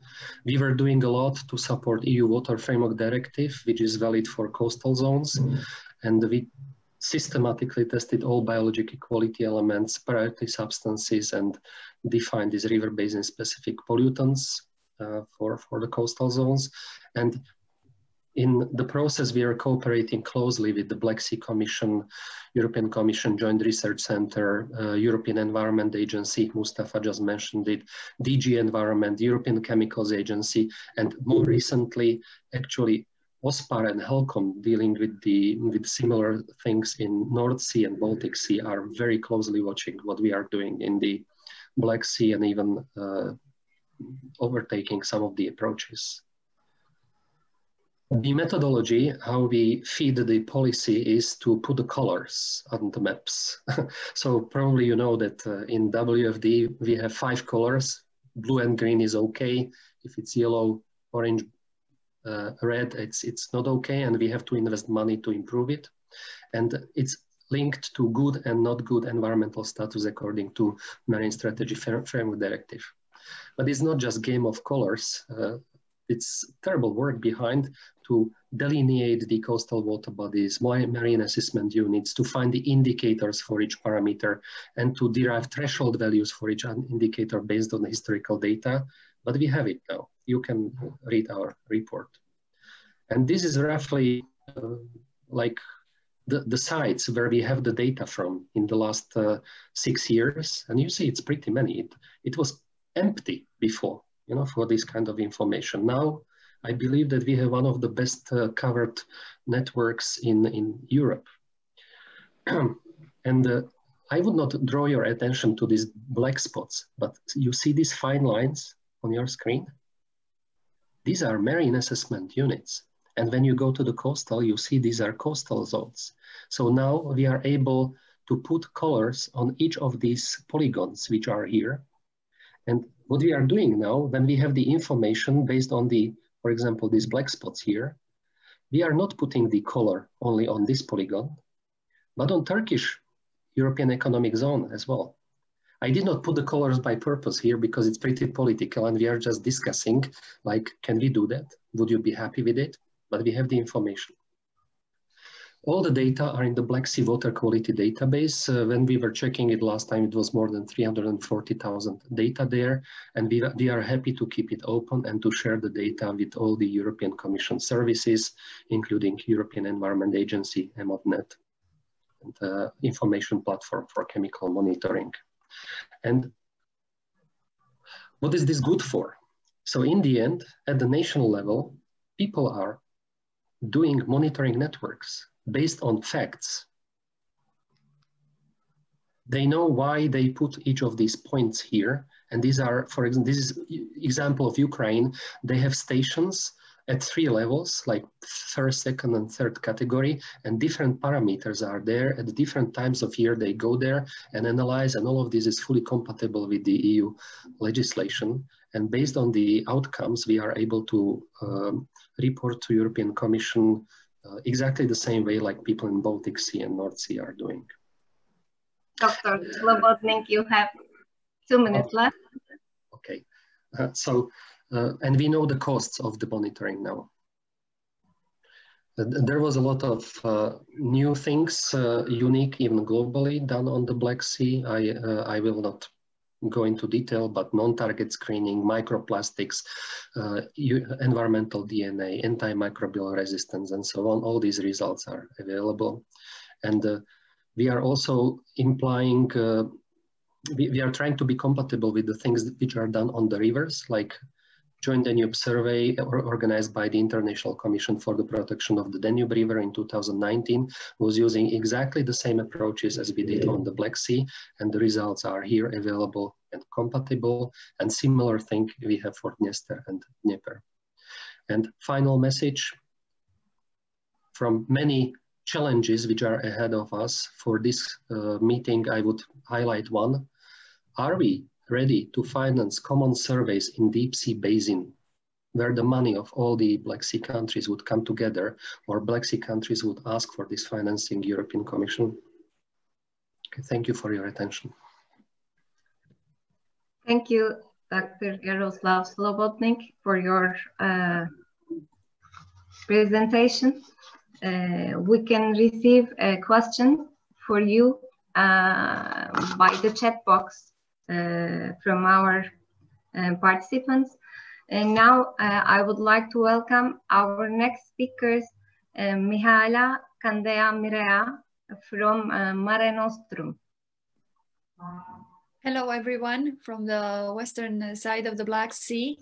Happy anniversary to all the people that are dedicating their efforts and their energy to Black Sea protection, Black Sea conservation.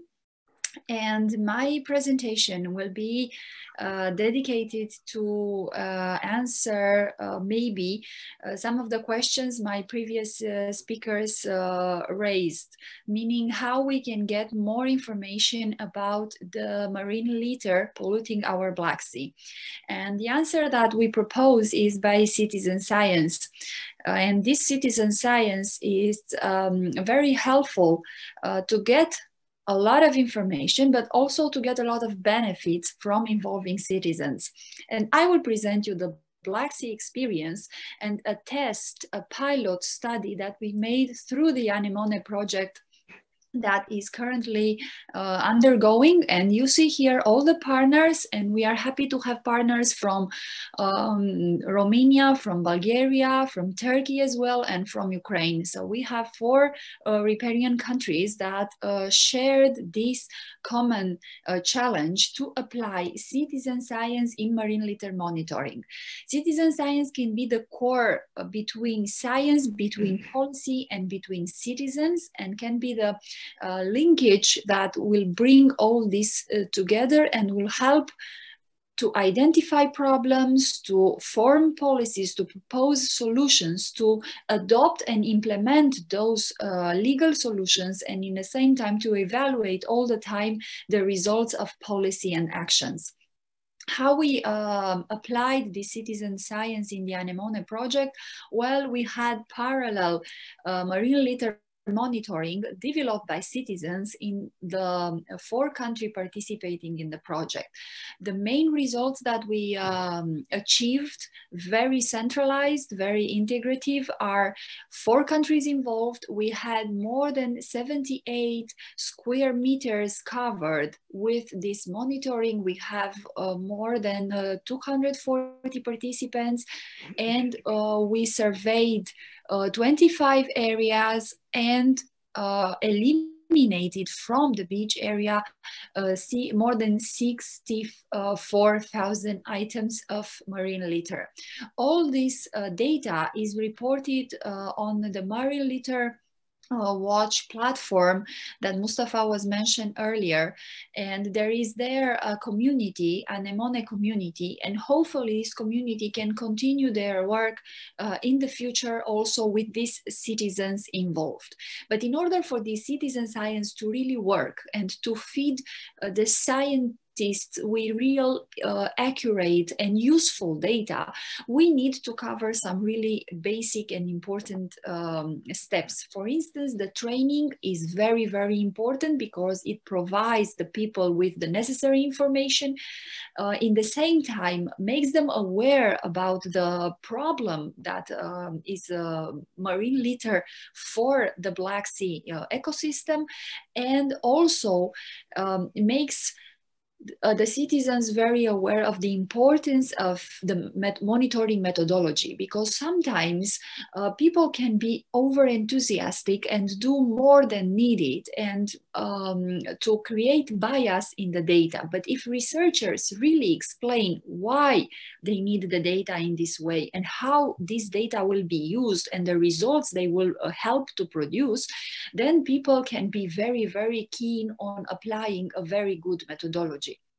Of course, the field activity and the data collection activity is very important to be under supervision, because sometimes we need to remember the exactly rules that we have to apply. And then a very important step of this citizen science is to go back to the people with the results, to explain them how they worked for a report, what's the result, what's the meaning of their activity and the data they collected, what is produced with that data, and how this data will feed into the policy with new rules, with new measures, new solutions to be applied. So if we manage to cover all these complicated roadmap that you see on the screen, then we will have very good and useful citizen science, and data can be very useful for scientists. Of course, when you look at it, it's a very complicated roadmap, but in reality, it's a very logical and simple one if you take it step by step. All this information and our report about this citizen science pilot exercise will be published through one deliverable of the Anemone project. So you can check the Anemone page in order to find this report with many, many other details. And of course, Mare Nostrum, the organization that led this group of activity, is at your disposal to be accessed if you need further information, because we really want to promote the idea of citizen science among the Black Sea countries. Why we believe that this citizen science is very important for us? Because firstly, is increasing awareness of the population about the issue of marine litter. They understand better the real problem, they will feel motivated to be on board, and they will want to be involved in these marine litter activities. It's also very important and creates a good cooperation between all stakeholders, because it can create a lot of communication between different countries, but in the same time, in one country, that improves the communication between a lot of policymakers, scientists, and also a lot of people that is important and interested about this marine litter issue. Also, it creates the framework of setting a common marine litter monitoring methodology that will contribute to a better data comparison. And we had few discussions during this week related to how we can compare our data and how we can make this data really useful for all the Black Sea Basin, not only for one country or for one group of scientists. Also, if we conduct marine litter monitoring, we can identify new measures to reduce pollution because we understand more about how this litter moves around, where it is found, what type of litter we found, and we can establish sources and pathways. Also, we can conclude the fact that the most present type of litter is plastic, 78%. I mean, everyone could imagine that we have a lot of plastic in our lives, so for sure we will have a lot of plastic in our sea as well. But now we can say that in a very good percentage that we have this plastic on our Black Sea coastal area. Going further, if we consider a cost-benefit analysis of citizen science, we understand that it takes a lot of effort and some resources, but the time allocated and the results obtained are much, much better. So I think it's a motivating part for scientists as well to involve citizens in their research activities where this is possible. And marine litter is the very good area where we can involve citizens, because people is close to waste. They pay for it, they produce it, they see it all the time, and they help to remove it. They are involved in these activities. So it's a very easy to understand topic for people. Also, using citizen science for marine litter monitoring can be very advantageous, since waste travels all over, and we saw a lot of materials saying that we find waste everywhere. But sometimes for scientists can be really difficult or very costly in terms of money and time and effort to reach very remote areas. And people can get there. People can report this data when they are traveling there for their vacations or for their free time, or maybe for their interest, personal dedication for the subject. The main conclusion, or the most important for us, is that people become more aware, direct, involved, and concerned. While they are participating in this citizen science, they understand more about the topic, and they understand the real facts, not only the things that are seen on television, not only the things that media is promoting or the policy is promoting. They really understand the core of the topic.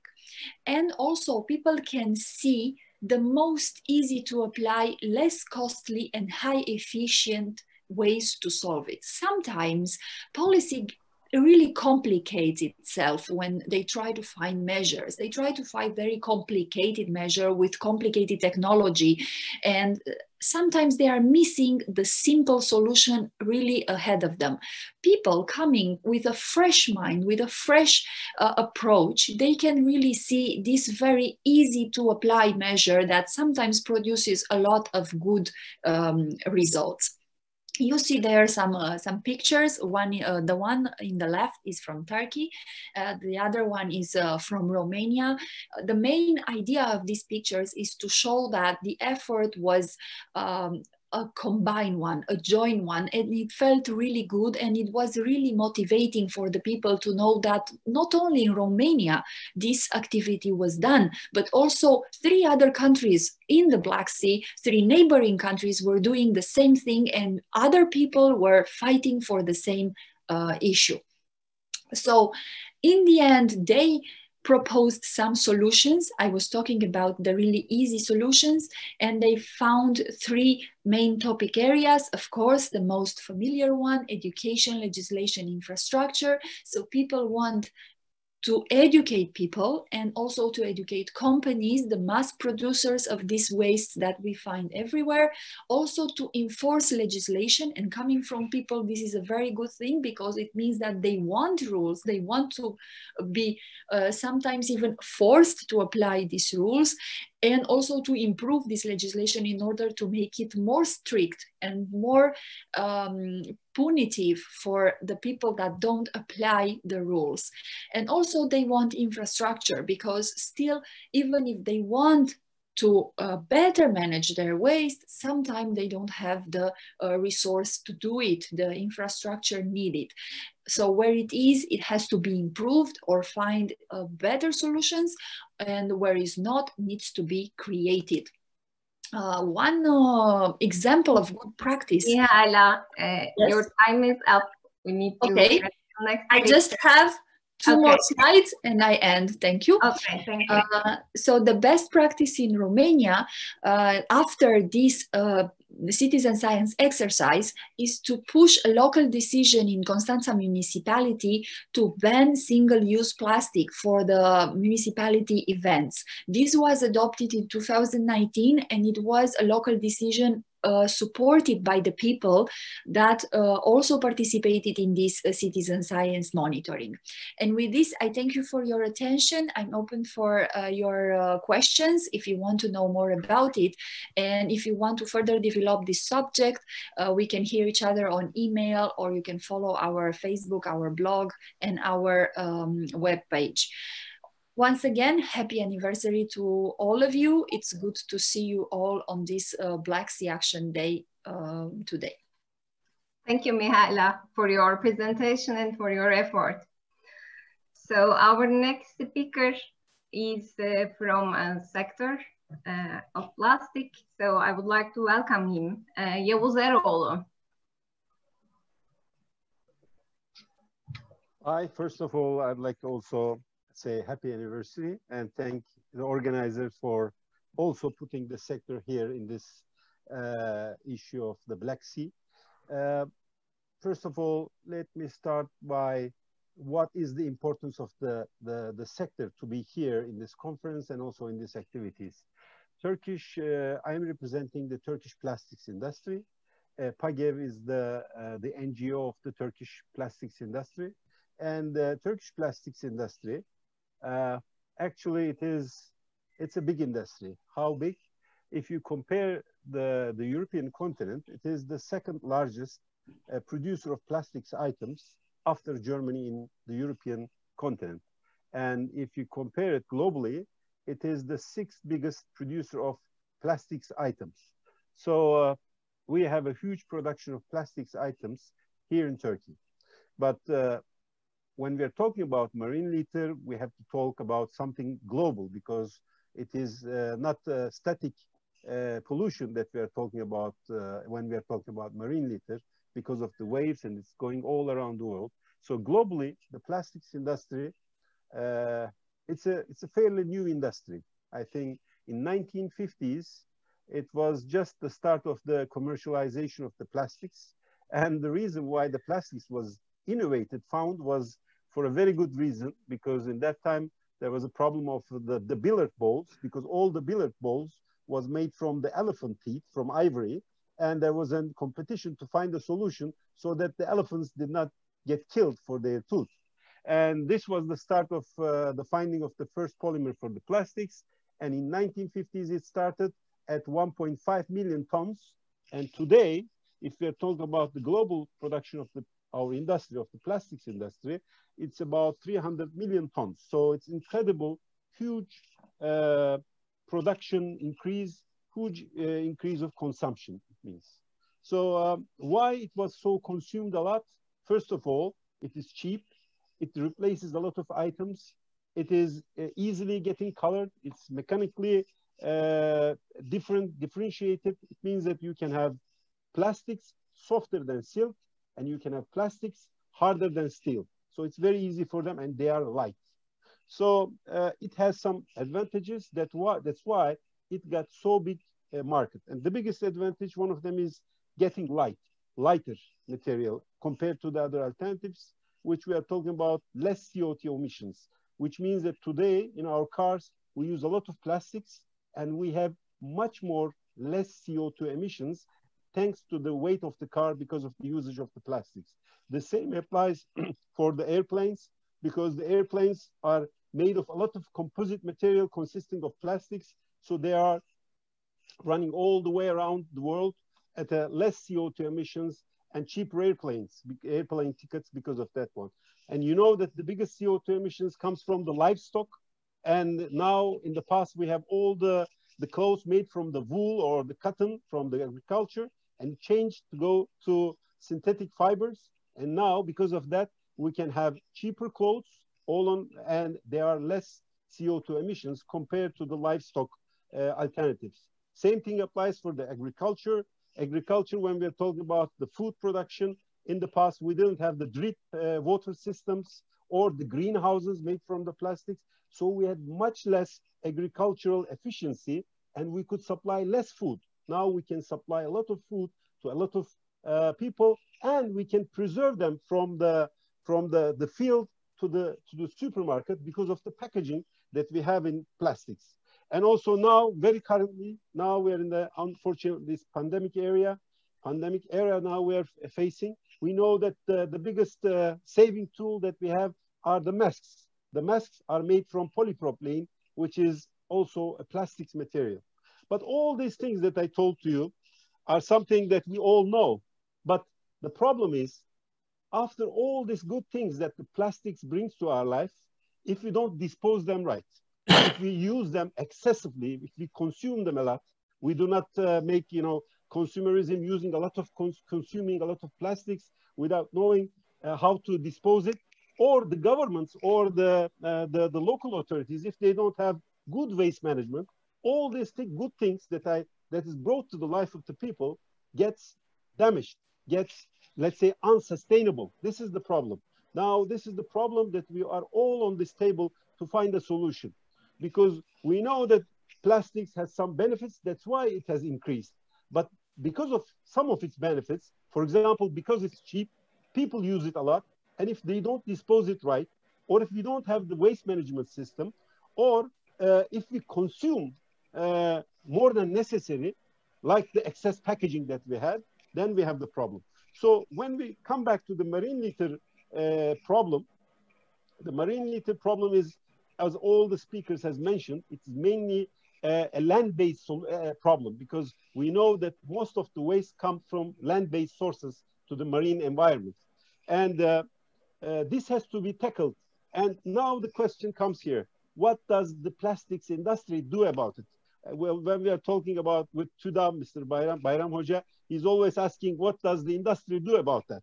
So I will tell a little bit about the industry, what we are doing and what we want to contribute to our partners. So this is for us also a chance to find partners for our efforts that we can do together.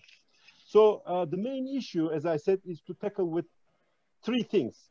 One of them is to have education.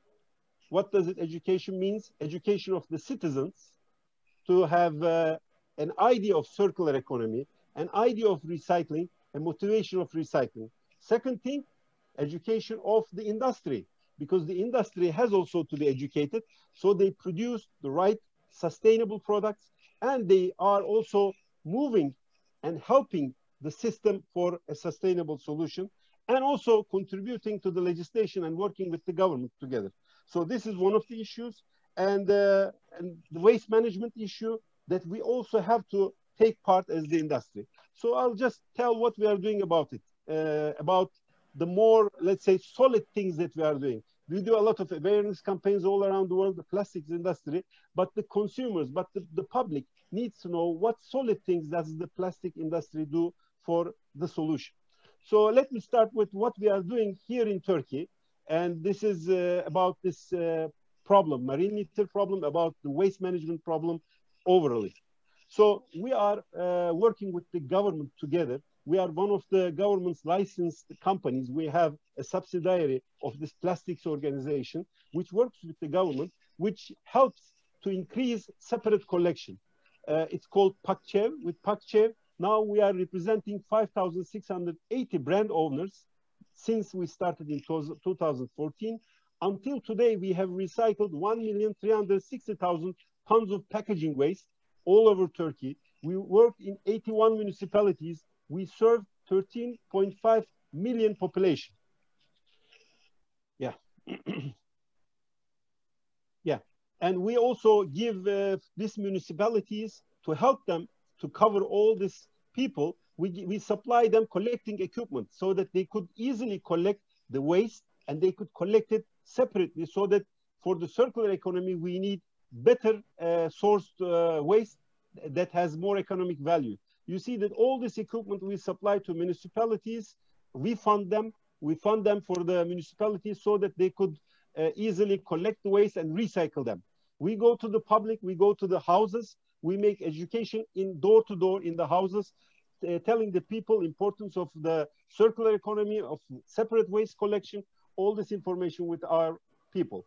So I'm going fast so that we have separate collection is the main theme, but we also do with the kids recycling trainings, workshops with the kids all around Turkey. And now the number of kids we reach was 50,000 kids in the last 6 years. We also work with the refugee kids because we have about more than 3 million refugees living in Turkey, Syrian refugees and other refugees. We also know that they are our guests, but we also have to live together, and we have to also teach them also these programs. We do a lot of awareness activities. One of them is we do it on the wide, let's say, campaigns for the general public. Last year, on all the TVs in Turkey, in the radios, there was a campaign that we have done called Plastiğin doğada yeri yok, hayatımızda yeri çok, which means something like in English, how to look for recycling, how to teach the people the recycling. And this campaign was a huge success. And we do a lot of things, marine littering, marine litter cleanups, marine cleanups in the beach. We do diving. We sponsor them with our people over them in Istanbul, in Mediterranean, in different parts of Turkey. We sponsor all these events. We do competitions so that they are more, the people are more aware. For example, this is one of the things that we have done in Istanbul. It's called A Drop of Water, and together with the recycling industry. So a lot of activities. Some of them we did in the past with TÜDAV. For example, the Waste-Free Oceans Turkey, collecting of the waste on the marine environment. So we have done it in several parts of Turkey, the marine litter collection of the waste and the recycling. As I said, we do also education for the industry, because we think that it's not only the people that we have to educate, but we also have to educate our industry. For example, one of the issues important is the microplastics issue. So we know that this granules, small granules that we use in our business is also part of the microplastics. We have to tackle them. So we started last 2 years now that we are educating the people in the Operation Clean Sweep project, which is a kind of system that is to prevent all these micro granules from our factories or from the transportation going to the marine environment. We do it with the government together them in Turkey and also in different parts of the Turkey with ministries.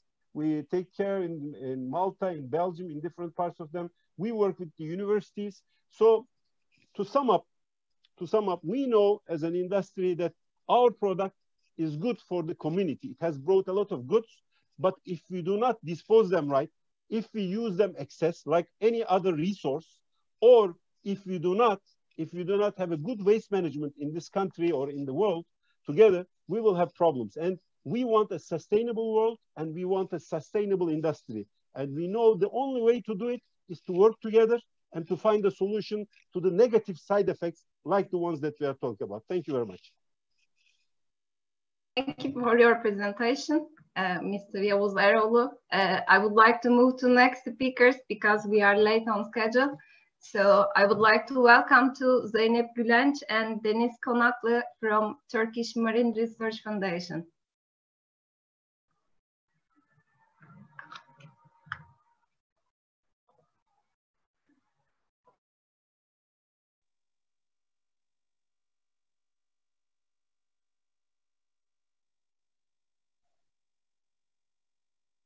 Deniz.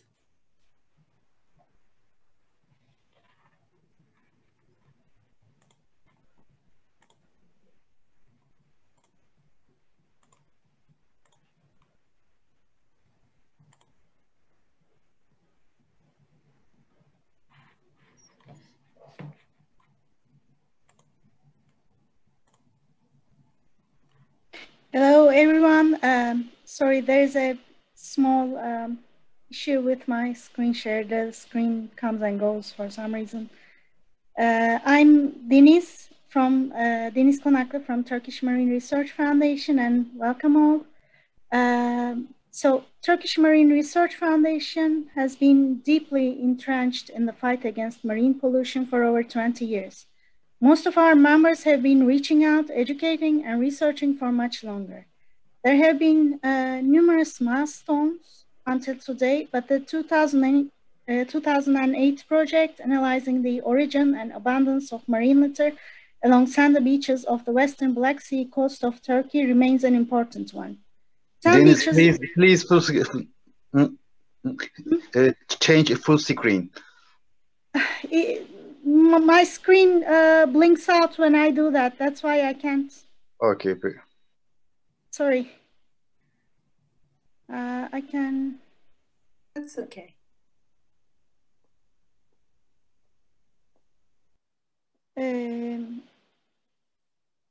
As I said, 10 beaches were surveyed in 20-meter-long transects for 4 seasons. Like the rest of the world, what was found was mostly bits and pieces of plastics belonging to food-related items. Pieces of plastic bottles and bottle caps took the lead. What was surprising was, however, that half of labeled litter seemed to be accidentally imported, originating from 25 different countries. If our trash gets around more than we do, that's something to think about. So why raise awareness? Why citizen science? Where does that come in? As most of you likely know, marine litter comes from various sources. Beachgoers, cargo ships, fishing vessels, wastewater discharge, unfortunately positioned landfills, too many to list, and certainly too many for the hapless scientists to deal with. Even if we add the policymaker and the industrial actor, if people on the street don't want change, if the neighbors keep dumping their trash into the ocean, what we can do becomes very little to not much at all. That's why we're trying to mobilize the general population by raising awareness and encouraging citizen science. And the pictures you see here are from the BSEC marine litter exhibition quite a while ago. So the Marlisco project in 2014 was another important step towards raising awareness about marine litter. The project successfully established concrete ties between scientific evidence, societal behavior, and awareness-raising activities. The project included various outreach activities, from a short video competition for youth to a marine litter exhibition. Educational materials for children of ages 10 to 15, consisting of 17 activities, were produced and translated into several languages, including Turkish. This picture here was drawn by one of the students upon completion of the educational pack. The materials are still available on the Marlisco and to their websites if anyone's interested. I put links for everything pretty much up top, so you can watch a short video about the 2008 project and go to the Marlisco website for the educational materials. Another important activity in terms of raising awareness was the cleanup of Istanbul Riva beaches. 31 volunteers, including 17 kids, have cleaned up 2 beaches. Cigarette butts were more than abundant, so maybe try to stop smoking, not just for your own health, but also for the rest of the world, to make the world a better place. Plastic bottle caps were the second most common item. Let's not forget that plastic bags, cutlery, and plastic bottles are always a scourge of marine environments. So let's ease up on the single-use food-related plastics, maybe. And I'm leaving the floor to my colleague, Zeynep. She's going to talk about marine litter cleanup, beach cleanup activities. Hello, it's Zeynep from Turkish Marine Research Foundation. I will shortly talk about the beach cleanup activities coordinated by TÜDAL. We have been organizing beach cleanups with different countries along the Turkish coasts for a long time to raise public awareness. We have carried out 7 beach cleanups along the Black Sea coast of Turkey in 2019 and 2020. Two of them were under the Anemone project. We are collecting marine litter separately, such as plastic, metal, glass, and others, and weigh all the bags to know the amount of the litter we collect. The amount of plastic materials is always much higher, as you guess. and the glass materials follows the plastics. The last beach cleanup, which we conducted, was in October this year, and the people we worked together made a short video to attract people's attention on this important issue. Our aim, TÜDAV's aim, is to create citizen science and to lead people involved in this issue. We would be so happy to share the video with you. Let's watch it together. Deniz, can you please show us the video? Just a minute. Thank you.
Thank you, everyone, for watching.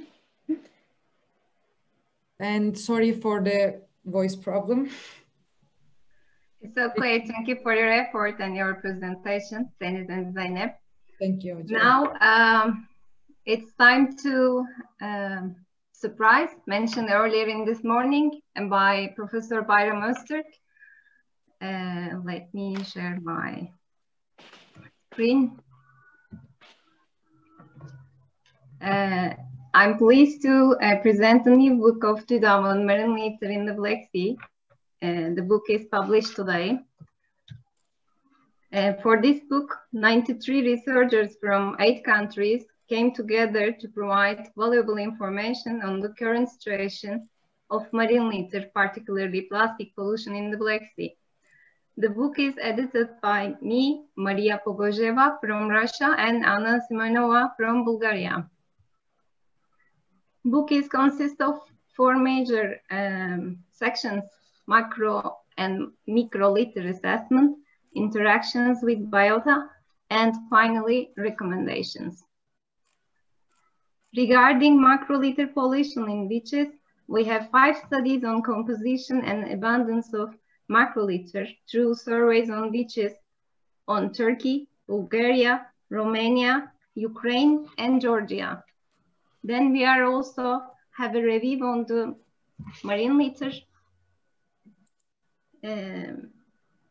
problem in southeastern Black Sea, and 2 studies with the citizen science participation, namely through cleanup activities and marine litter watch application from European Environment Agency. Ülgen Hocam, sunumu göremiyoruz. Ekran paylaşımı yapmadınız. Öyle mi? Hı-hı. Okay, sorry. So should I start from the beginning? Sorry. Very fast.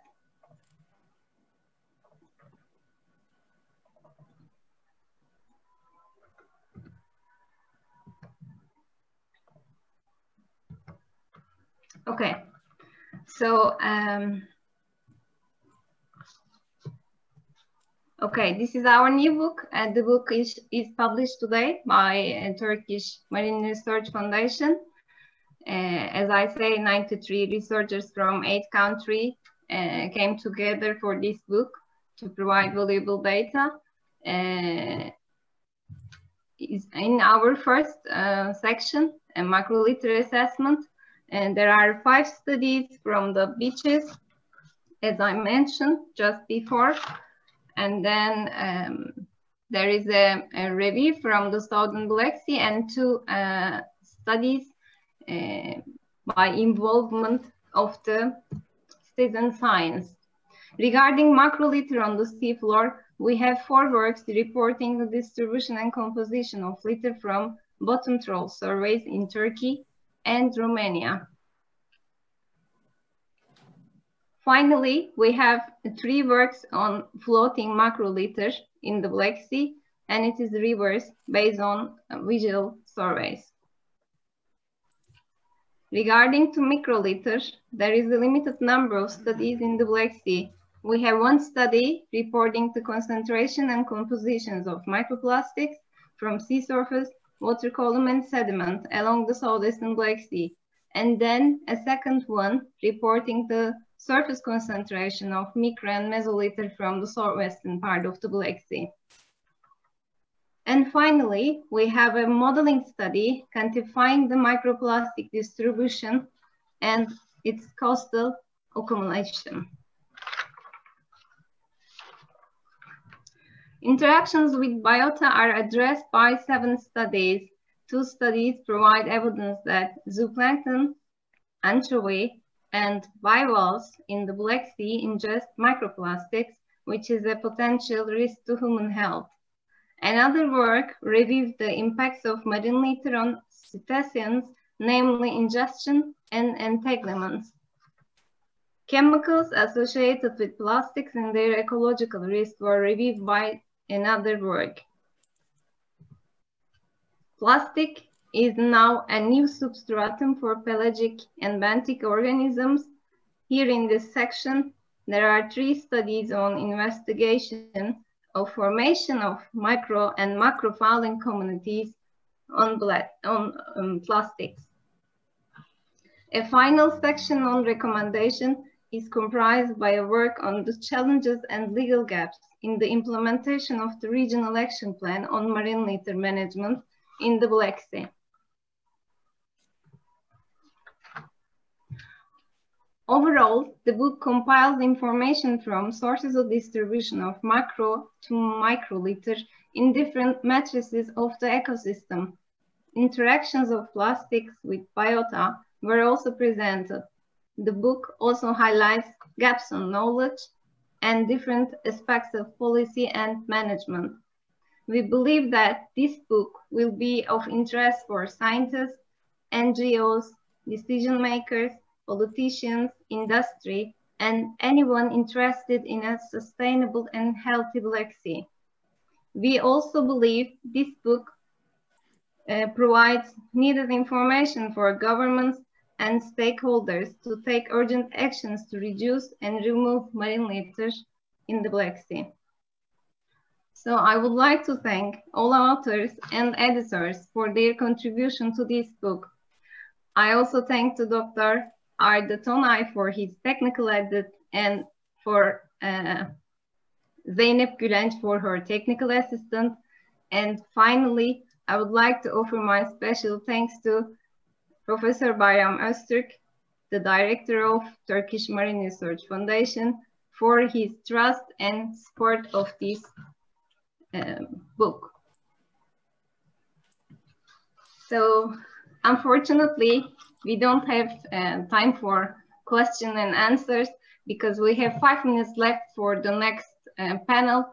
So I would like to thank to all of you for your presence here and all our panelists today for their time and their knowledge.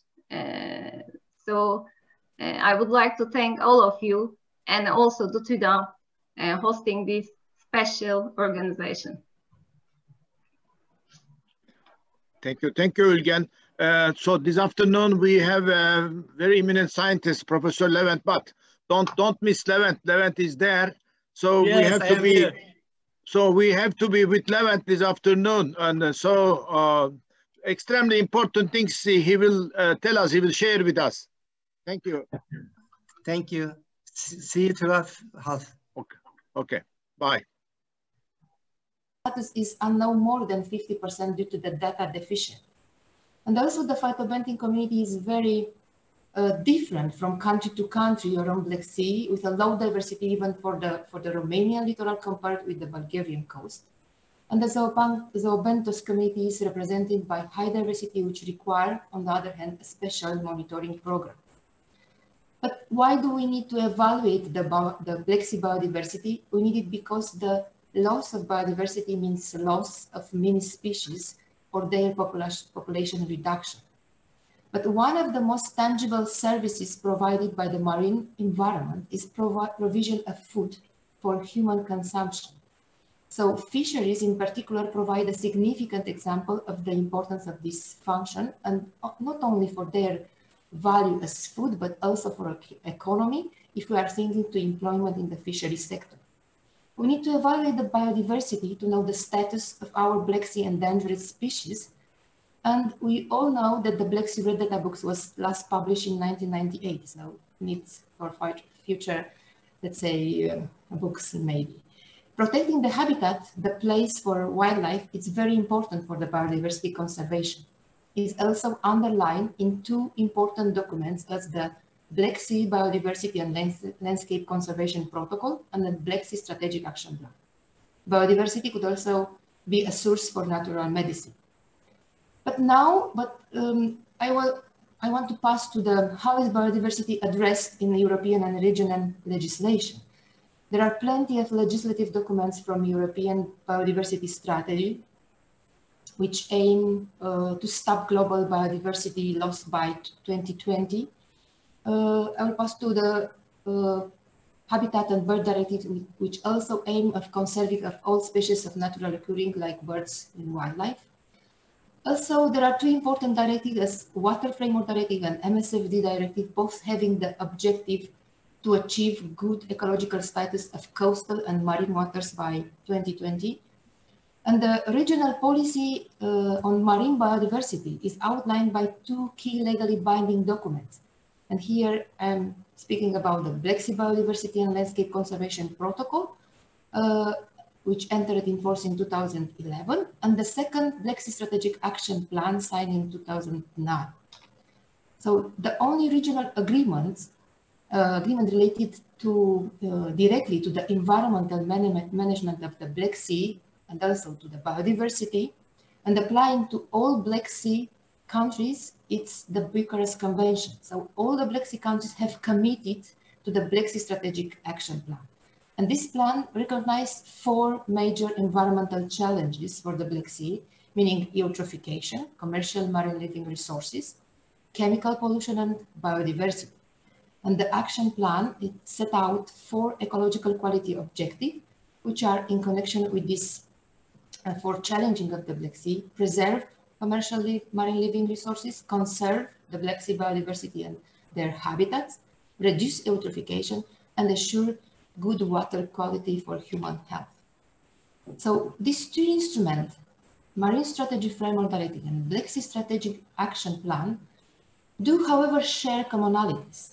But how does the good environmental status relate to the Black Sea Strategic Action Plan, especially to ecological quality objectives?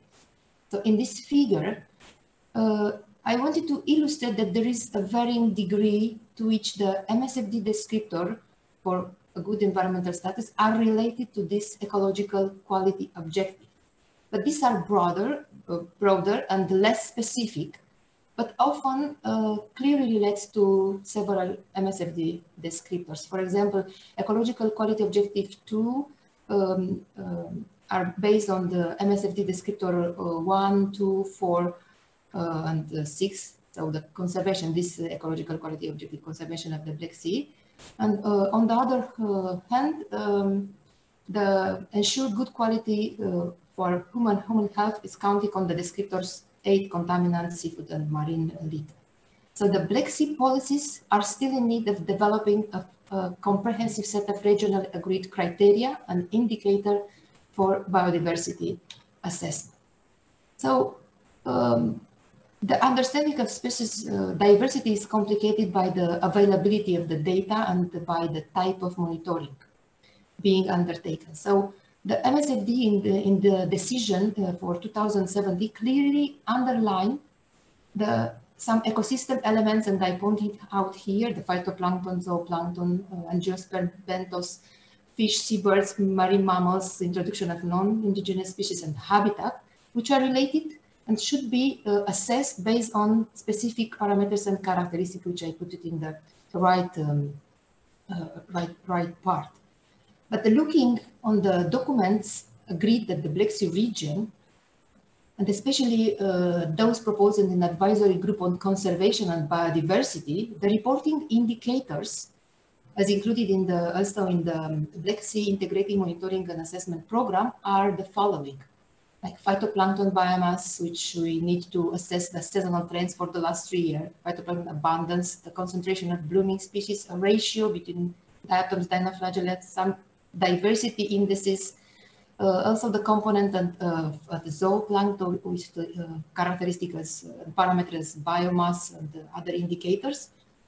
So, although the approach is similar to the concept of and criteria of the MSFD and the Commission decision on 2017, we need a fully developed list of related indicators.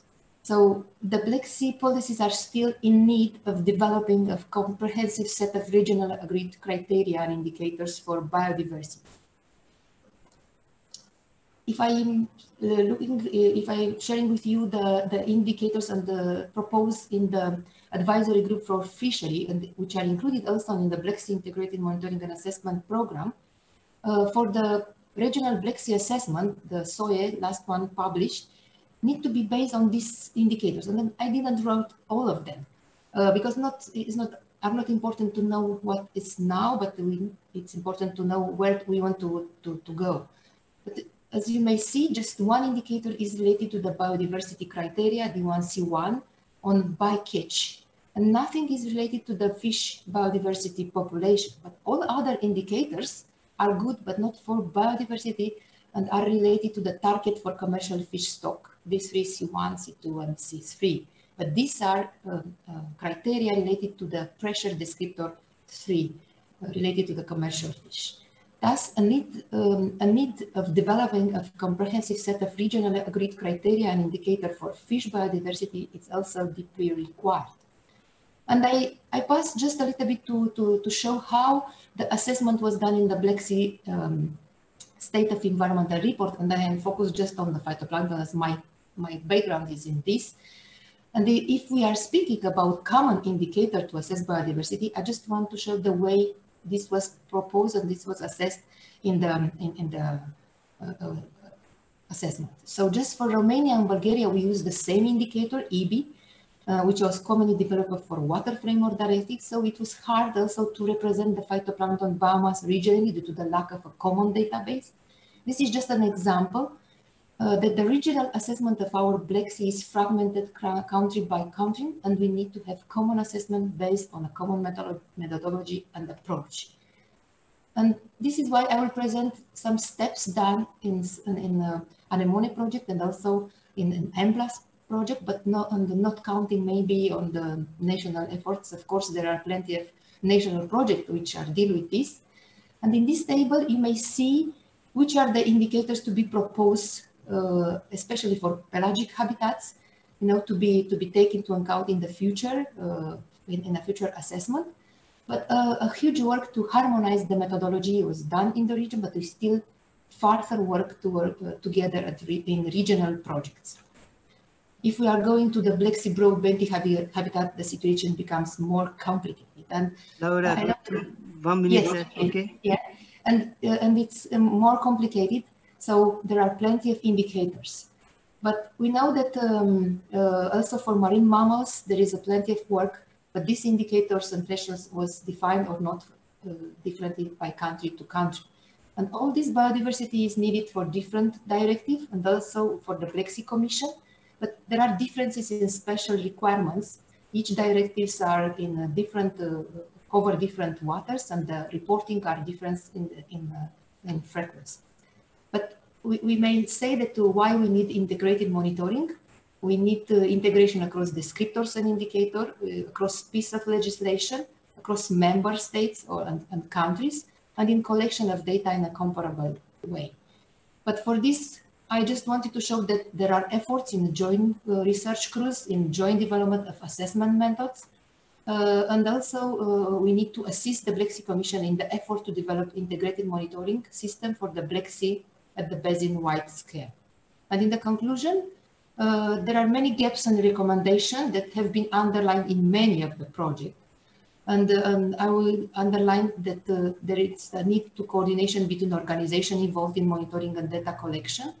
There are also differences in monitoring between countries and between biological groups. There is a need to harmonize analytical techniques, indicator and assessment methodology. There is a need to in the intercalibration of the taxonomic expertise and development of human capacity. Organize a special habitat monitoring program. And of course, the integration of all assessment level into a single score indicating the status and achievement of failure of good environmental status. There are short, and what I said that what is needed is not just another assessment, but making scientific funding more policy relevant. And thank you for your attention. Okay. Thank you very much, Laura, for your nice presentation and sharing this event with us. I really appreciate it. Thank you. Now, şimdi ikinci davetli konuşmacım Osman Parlak'ı davet edeceğim. Samsun ve Sinop İlleri Su Ürünleri Yetiştiricileri Üreticileri Birliği Yönetim Kurulu Başkanı. Aynı zamanda Su Ürünleri Yetiştiricileri Üreticileri Merkez Birliği Yönetim Kurulu Başkan Yardımcısı. Konusu Karadeniz'de su ürünleri yetiştiriciliği. Osman Bey, söz sizde. 10 dakikanız var. Buyurun. Hocam teşekkür ediyorum. Öncelikle davetinizden dolayı da çok mutlu olduğumu söylemek istiyorum. Buradaki bilim insanlarıyla birlikte olmaktan da gurur duyuyorum. Ve bu vesileyle tüm paydaşlarımıza ve katılımcılarımıza saygılarımı sunuyorum. Benim bugün sizlere Karadeniz'deki yetiştiricilikle ilgili bilgiler sunacağım. Yetiştiriciliğin geleceğiyle ilgili bilgiler aktarmaya çalışacağım. Öncelikle şunu belirtmek istiyorum. Karadeniz'deki Türk somonu denilen balığımızı biz bilim yaklaşık 80 tane ve 80 bilim insanıyla 70 gün çalıştık. Ve buradan 10 komisyondan 10 tane rapor çıkarttık. Bu raporlar merkez birliğimiz vasıtasıyla incelendikten sonra genel müdürlüğümüze ulaştırıldı. Şimdi bu raporlar üzerinde Karadeniz'de gelecekte Türk somonunun hem miktarlarını hem kalitesini hem de buradan bir dünya markası çıkartabilir miyiz?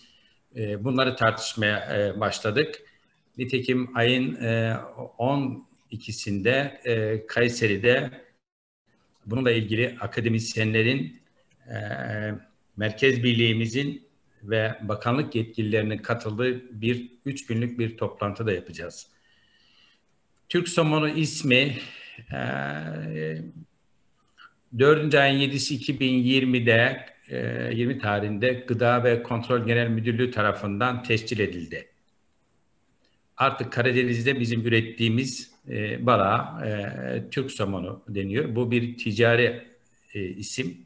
Ticari isminin yanında bilimsel isimleri de yazılmak şartıyla bu şekilde tescil edildi. Nedir bu proje?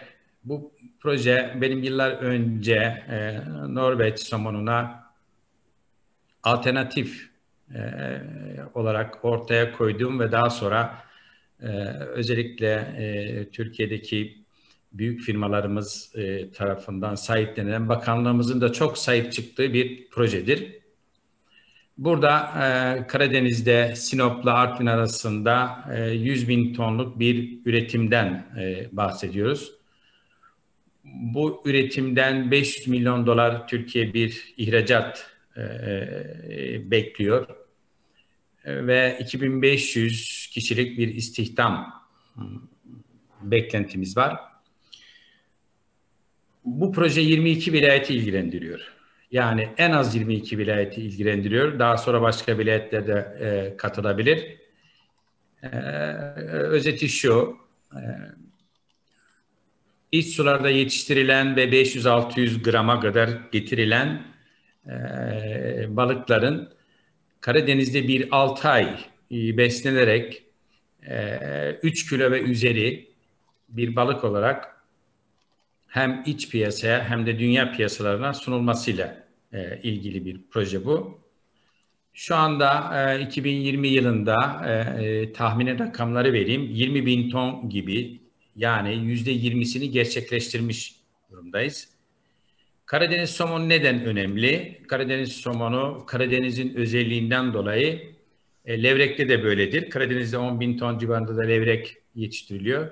Dünyanın en kaliteli balığını yetiştirme imkanına sahibiz. Bu Karadeniz'in özelliğinden kaynaklanıyor. Bizden ziyade odur.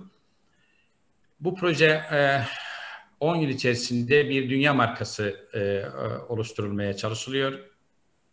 Ve bu proje dünya denizlerindeki ağ kafeslerde yapılan yetiştiricilikle ilgili dünyanın sayılı çevre dostu projelerinden biridir. Neden böyledir? Çünkü biz Karadeniz'de Kasım ayında denize koymuş olduğumuz balıkları Mart, Nisan ve Mart, Nisan ve Mayıs aylarında almak zorundayız. Daha sonrasına Karadeniz'in ısısı ve oksijeni müsaade etmez bu balıkla ilgili. Dolayısıyla 6 ay üretim yapmış olduğumuz denizi 6 ayda dinlendirmiş oluyoruz. Böylece hem çok kaliteli bir balık elde etme imkanımız var, hem de çevre dostu bir proje olması dolayısıyla bizim için çok daha önemli. Çünkü biz şuna inanıyoruz, evet üretim kutsaldır, üretmemiz gerekiyor, istihdam meydana getirmemiz lazım, ihraç etmemiz gerekiyor ama bunların hiçbirisi çevreyi ve suyu kirletmekten daha önemli kavramlar değildir. Yani Türkiye su ürünleri sektörü, yetiştiricileri gelecekte suyun temiz olmasına, çevrenin temiz olmasına daha çok dikkat edeceklerdir. 2025 yılına kadar bu 100.000 tonu planlıyorduk. Biliyorsunuz biz 2023 hedeflerini Türkiye'de ilk geçen sektörüz. 1 milyar doların üzerinde ihracata 2019 yılında ulaştık. Şimdi hedeflerimiz daha büyük. 2023'te bu 2 milyar dolardı. Belki bu pandemiden dolayı 1 ya da 2 sene ötelenebilir, gecikebilir ama yine bunlar hedeflerimizdendir. Ayrıca şunu belirtmek istiyorum. 26.10.2020 yani birkaç gün önce Çevre ve Şehircilik Bakanlığı denizlerdeki balık çiftlikleri ile ilgili yeni bir yönetmelik yayınladı. Bu yönetmelikle 2007 ve 2009'daki 2 tane tebliğ artık yürürlükten kaldırıldı. Yerine bu geldi. Yenilikler var. Biz de tam anlamıyla incelememize rağmen şöyle yenilikler var. Bunları da kısaca olarak anlatmak isterim. Mesela daha evvelden TRIX endeksleri Ege ve Akdeniz'deyken artık şimdi bizim ürettiğimiz Karadeniz'de de TRIX endeksleri yapılacak her yıl Mayıs ayında. Önceden 5 ayrı noktadan su alıyorduk. Şimdi bunu 7 ayrı noktaya daha fazla bölgeden su alınması var. Getirildi bu yönetmelikle. Daha önceden çevresel yönetim planı yoktu. Şimdi 5 yılda bir bu çevresel yönetim planlarını yapmak zorundayız. Daha önceden ekolojik raporlar yoktu. Şimdi 2 yılda bir denizlerde bu ekolojik raporu yapılacak. Yine daha önceden özümleme kapasitesi yoktu. Şimdi bir alanda balıkçılık yapmak, yetiştiricilik yapmak istiyorsanız o alanın önceden özümleme kapasitesinin bulunması gerekiyor. Bu özümleme kapasitesinin üzerinde herhangi bir üretim miktarı kapasite belirleyemezsiniz. Başka şeyler de geldi. Mesela TRIX endekslerinde 4'ün altında olan endekste ötrofikasyon riski olmadığı için burada balık çiftlikleri kurulabilir. 4 ile 5 arasında ötrofikasyon riski az, mevcut tesisler devam edebilir ama yeni tesislere izin verilmiyor bu yönetmelikte. 5 ile arasında ötrofikasyon riski yüksek ancak burada yetiştiricilik için yeni tesise izin verilmez. Mevcut tesislerde de kapasite indirimine gidiliyor.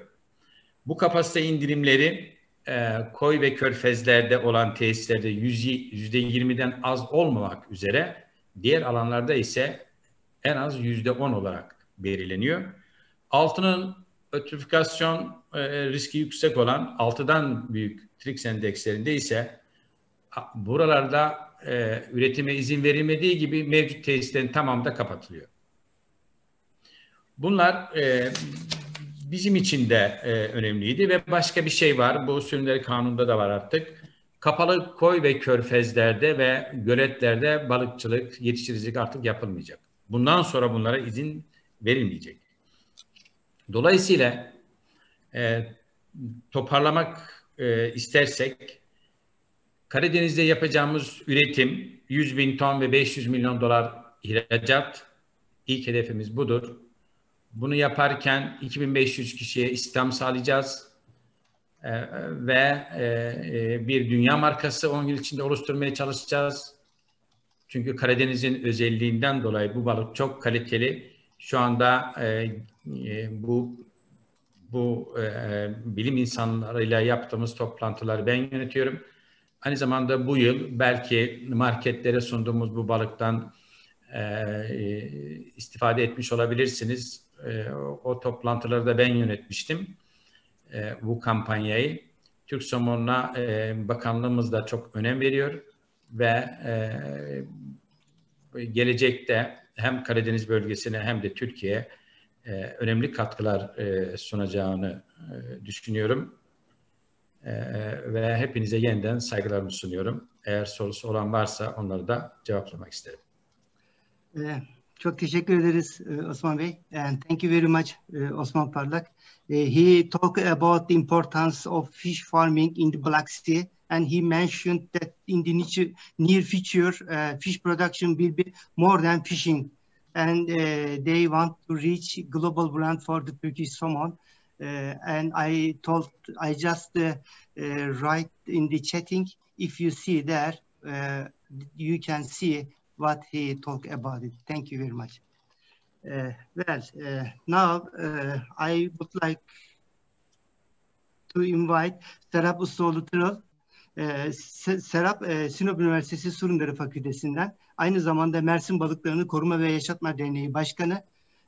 Kendisinin konusu Mersin balıklarının Karadeniz için öneminin farkında mıyız? Buyur Serap Hocam.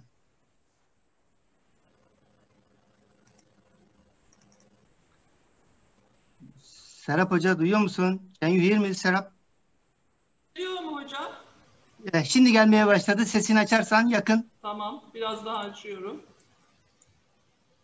Teşekkür ediyorum. Ekran paylaşımı yapmak istiyorum izninizle. Yapın orada, evet.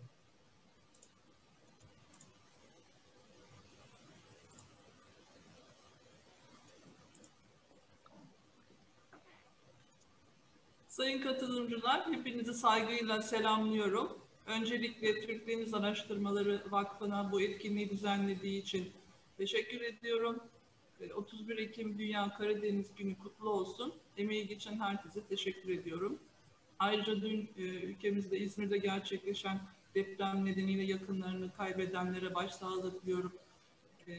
Vefat edenlere Allah rahmet etsin diliyorum ve böyle olumsuz felaketlerin gerçekleşmemesi dileğiyle sunumuma başlamak istiyorum. Sunumumu Mersin balıklarının Karadeniz için öneminin farkında mıyız şeklinde seçmek istedim. Bir öz eleştiri yaparak sunumun sonunda bunun farkında olup olmadığımızı sizlerin takdirine bırakıyorum.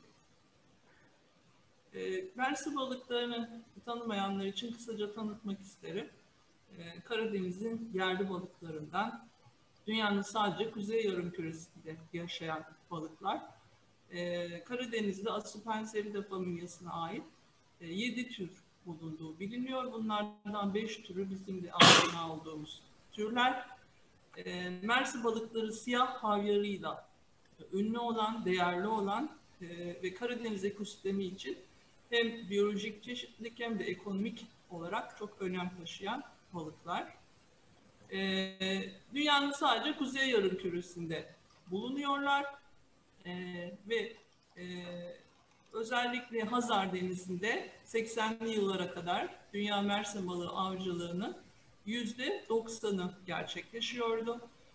Ancak 20. yüzyılda başlayıp bu yüzyılda da devam eden bazı olumsuz faktörler nedeniyle stokları 80'li yıllara doğru azaldı. Burada grafikte görüyoruz. Özellikle 90'dan sonra neredeyse sıfıra yaklaştı. Ama havyara olan ihtiyaç daim olduğundan yetiştiriciliğe önem verildi ve günümüzde yetiştiricilik 2018 rakamlarına göre FAO istatistikleri 115.000 ton mersin balığı yetiştiriciliği dünyada yapılıyor. Özellikle Çin bu konuda ilk sıralarda. Mersin balıklarının tarihsel olarak önemine değinmek istiyorum.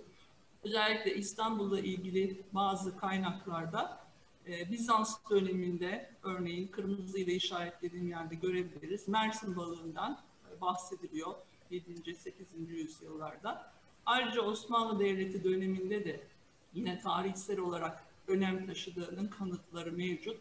Örneğin buradaki Oannesya'nın kitabında Topkapı Sarayı'nın Topkapısı üzerinde dev bir balığın 2 insan boyu uzunluğunda iskeleti asılıdır der ve bunu Murina denilen bir tatlı su balığı Karadeniz'e girerek yolunu şaşırır ve deniz yoluyla İstanbul'a gelir.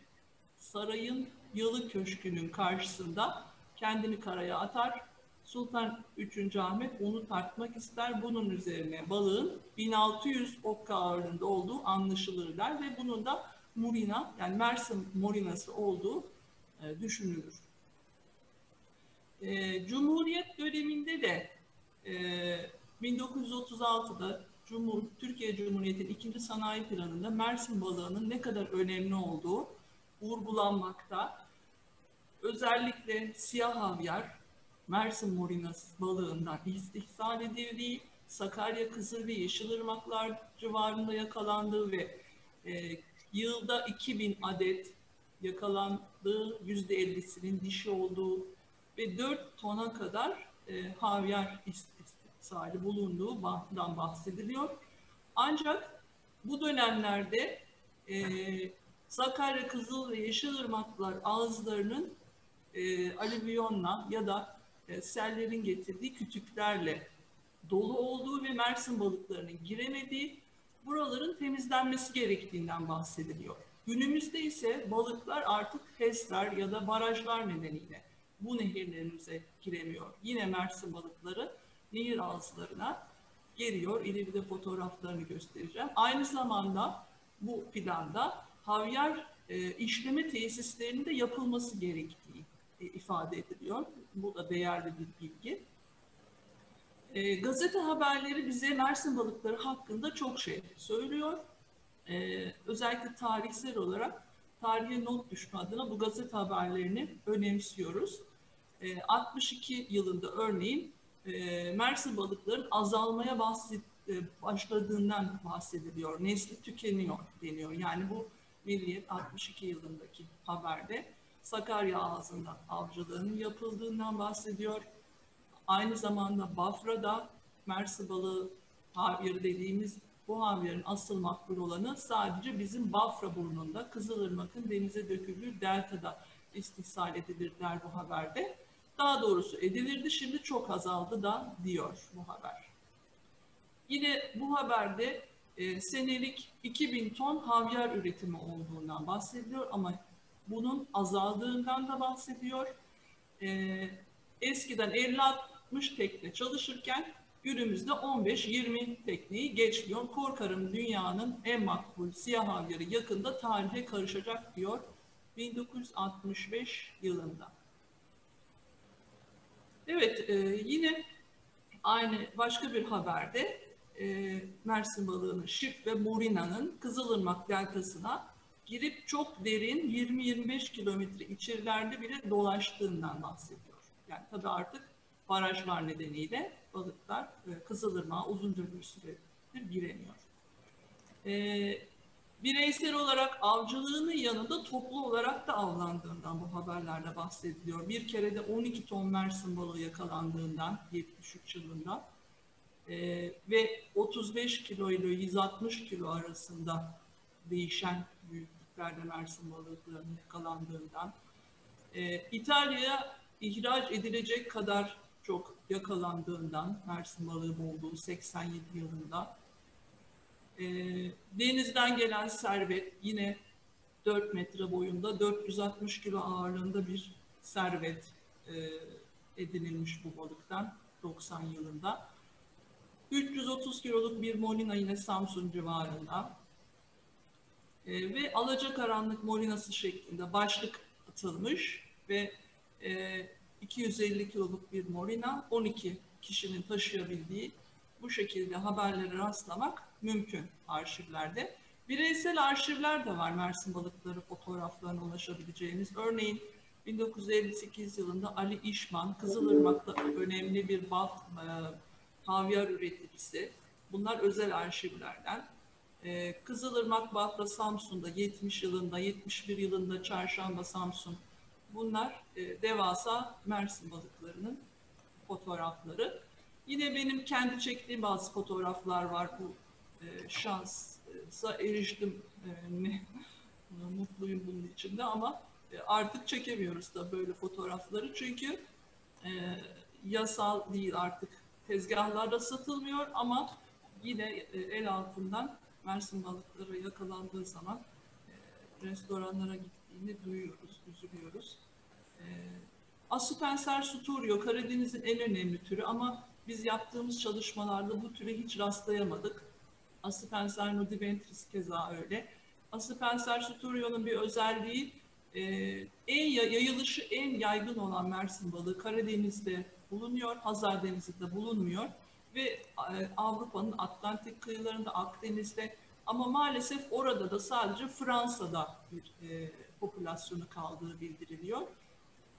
Peki Mersin balıkları böyle gittikçe azalırken yıllar zarfında neler yapılmış? Uluslararası sözleşmeler bu balıkları koruma altına almış. Örneğin CITES, Aspenser brevirestrum'u 76'dan itibaren, Aspenser sturio ise 86'dan itibaren ek bir, yani avcılığı tamamen yasak ve tehlikesi en yüksek türler, yok olma tehlikesi.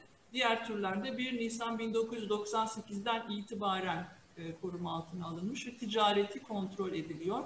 Her çeşit ürünü, havyar, et, balık, yumurtası, bunların ticareti kontrol ediliyor ve ülkemizde 22 Aralık 96'da bu sözleşmeye taraf oldu ve bu tarihten itibaren de tebliğ kapsamında ülkemiz sularında Mersin balıklarının avlanması tamamen yasaklandı. Peki bu zamandan sonra yapılanları anlatacağım ama öncesinde neler vardı? Yine de bazı tedbirler alındı çünkü Mersin balıklarının azaldığının farkına varılmıştı 70'li yıllarda. 1975-76 tebliğinde Yeşilırmak, Kızılırmak, Sakarya nehirlerinin ağzında avcılık yasaklandı. Diğer yerlerde 15 kilogramdan küçük olanları yasaklandı avcılığı. 79'dan itibaren de 140 santimden büyük pusoları haricinde diğer Mersin balığı türleri yasaklandı. Yani 140 santimetreden büyükse morina avlanabiliyordu. Ancak bu tedbirler tabii ki dünya çapında olduğu gibi ülkemizde de bu balıkların popülasyonlarını iyileştirmekte yeterli olmadı. Çünkü yasal ya da yasa dışı olarak aşırı ve usulsüz avcılık devam ediyor. Aynı zamanda habitat bozulması, 70'li yıllardan itibaren üreme nehirlerinde Kızılırmak, Yeşilırmak gibi, Sakarya gibi barajlar, HES'ler, köprüler yapıldı. Nehir yatağında düzenlemeler, taşkın kontrol setleri, keza su kirliliğiyle habitat bozulmasının en önemli etkenleri arasında. Yeşilırmak'ı örnek olarak vermek istiyorum. Yeşilırmak ağzından ilk HES'e kadar 12 tane engel var. Bunlardan biri baraj, Suat Uğurlu Barajı en sondaki. Daha sonra Kumköy HES, Çarşamba HES ve şurası Çarşamba Merkez. Burada sırf 5 tane köprü var. Buradan itibaren de nehir ağzına kadar 3 adet köprü var. Köprü ayakları da bir çeşit HES gibi balığın geçişini engelleyen önemli engeller.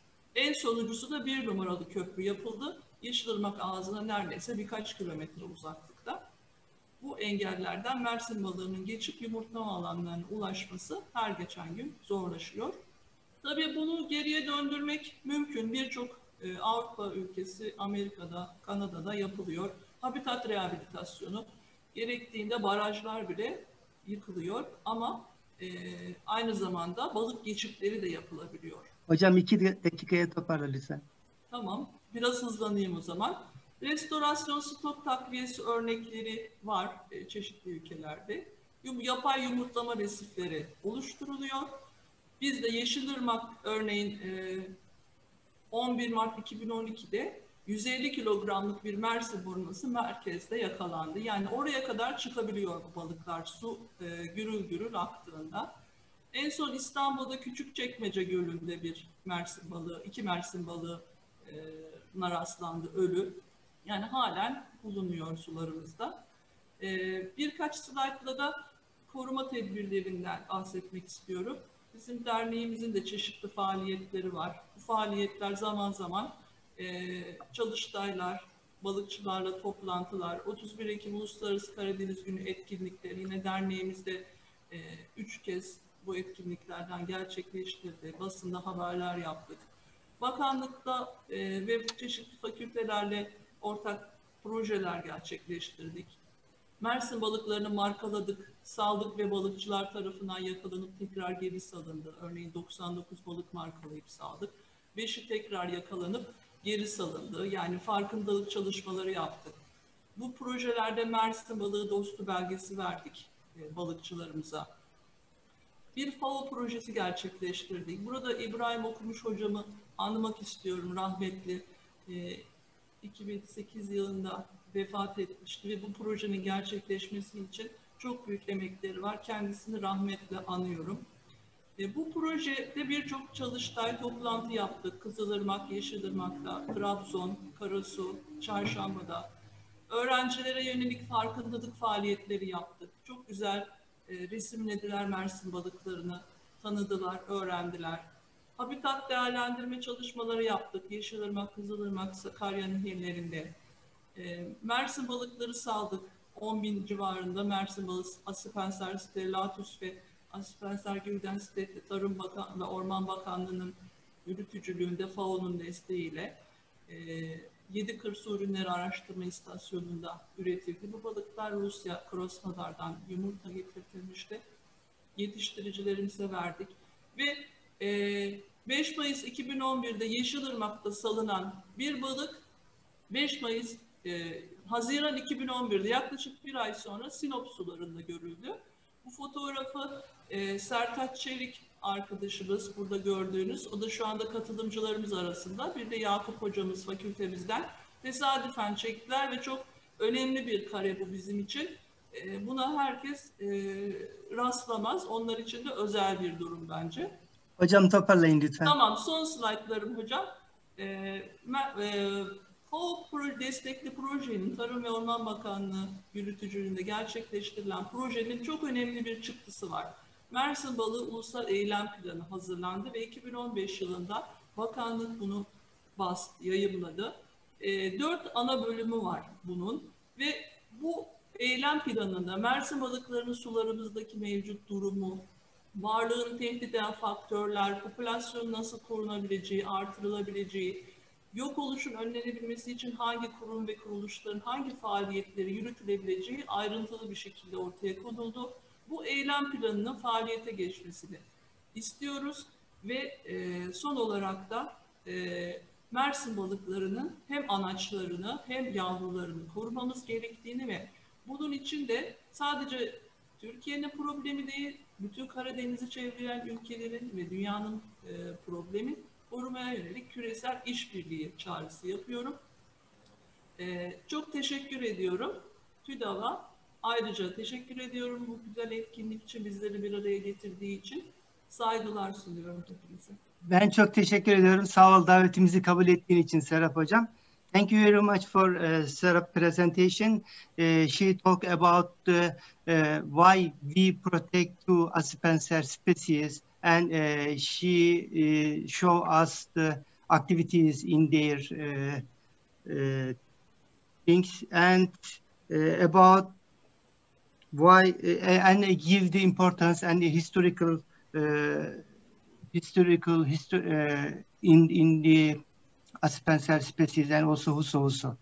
Okay, I would like to move the fourth invited speaker. I think she will speak in English. Derya Ükmez from Sinop University Scientific and Technological Research Center and Hydrobiology and Microscopy Laboratories, and she will give us Maybentos studies in the Black Sea, and we are moving to now secret of the Black Sea now. Here you are. Teşekkürler hocam. I prefer to make my presentation in English for our foreign colleagues. Now I'm trying to share my screen.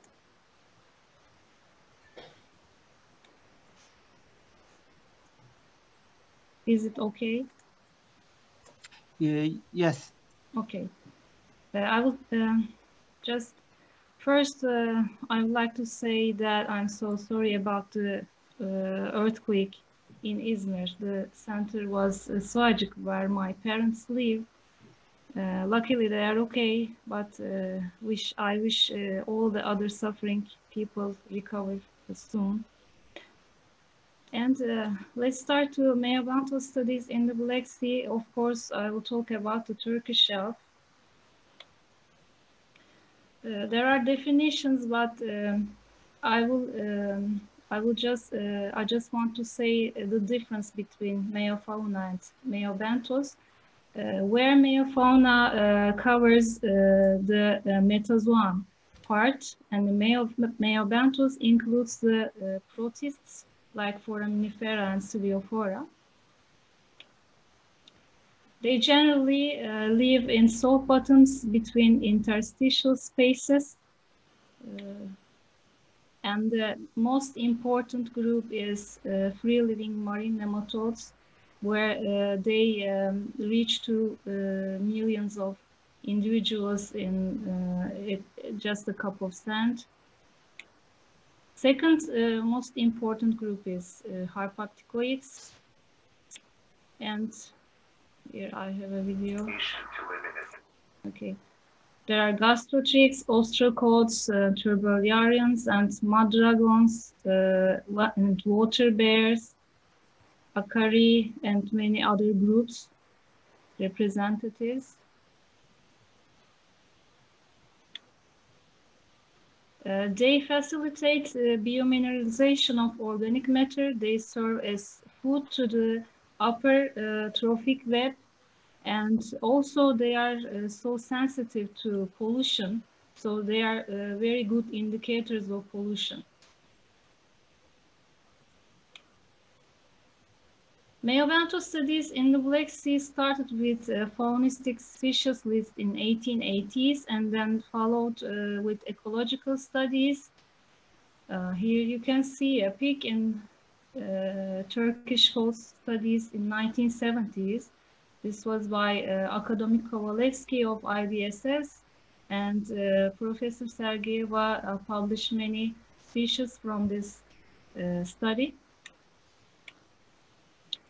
My presentation is just a review of the paper published in the TÜDAV's book, The Black Sea Marine Environment.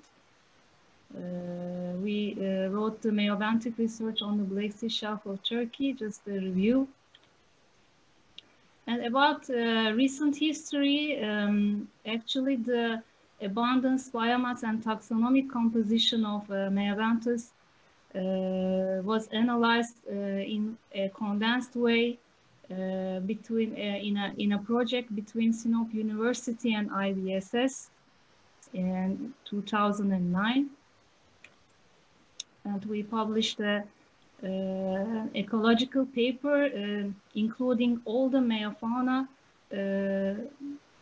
about their distribution along the coast of Sinop and their seasonal abundances, their relationship with abiotic factors.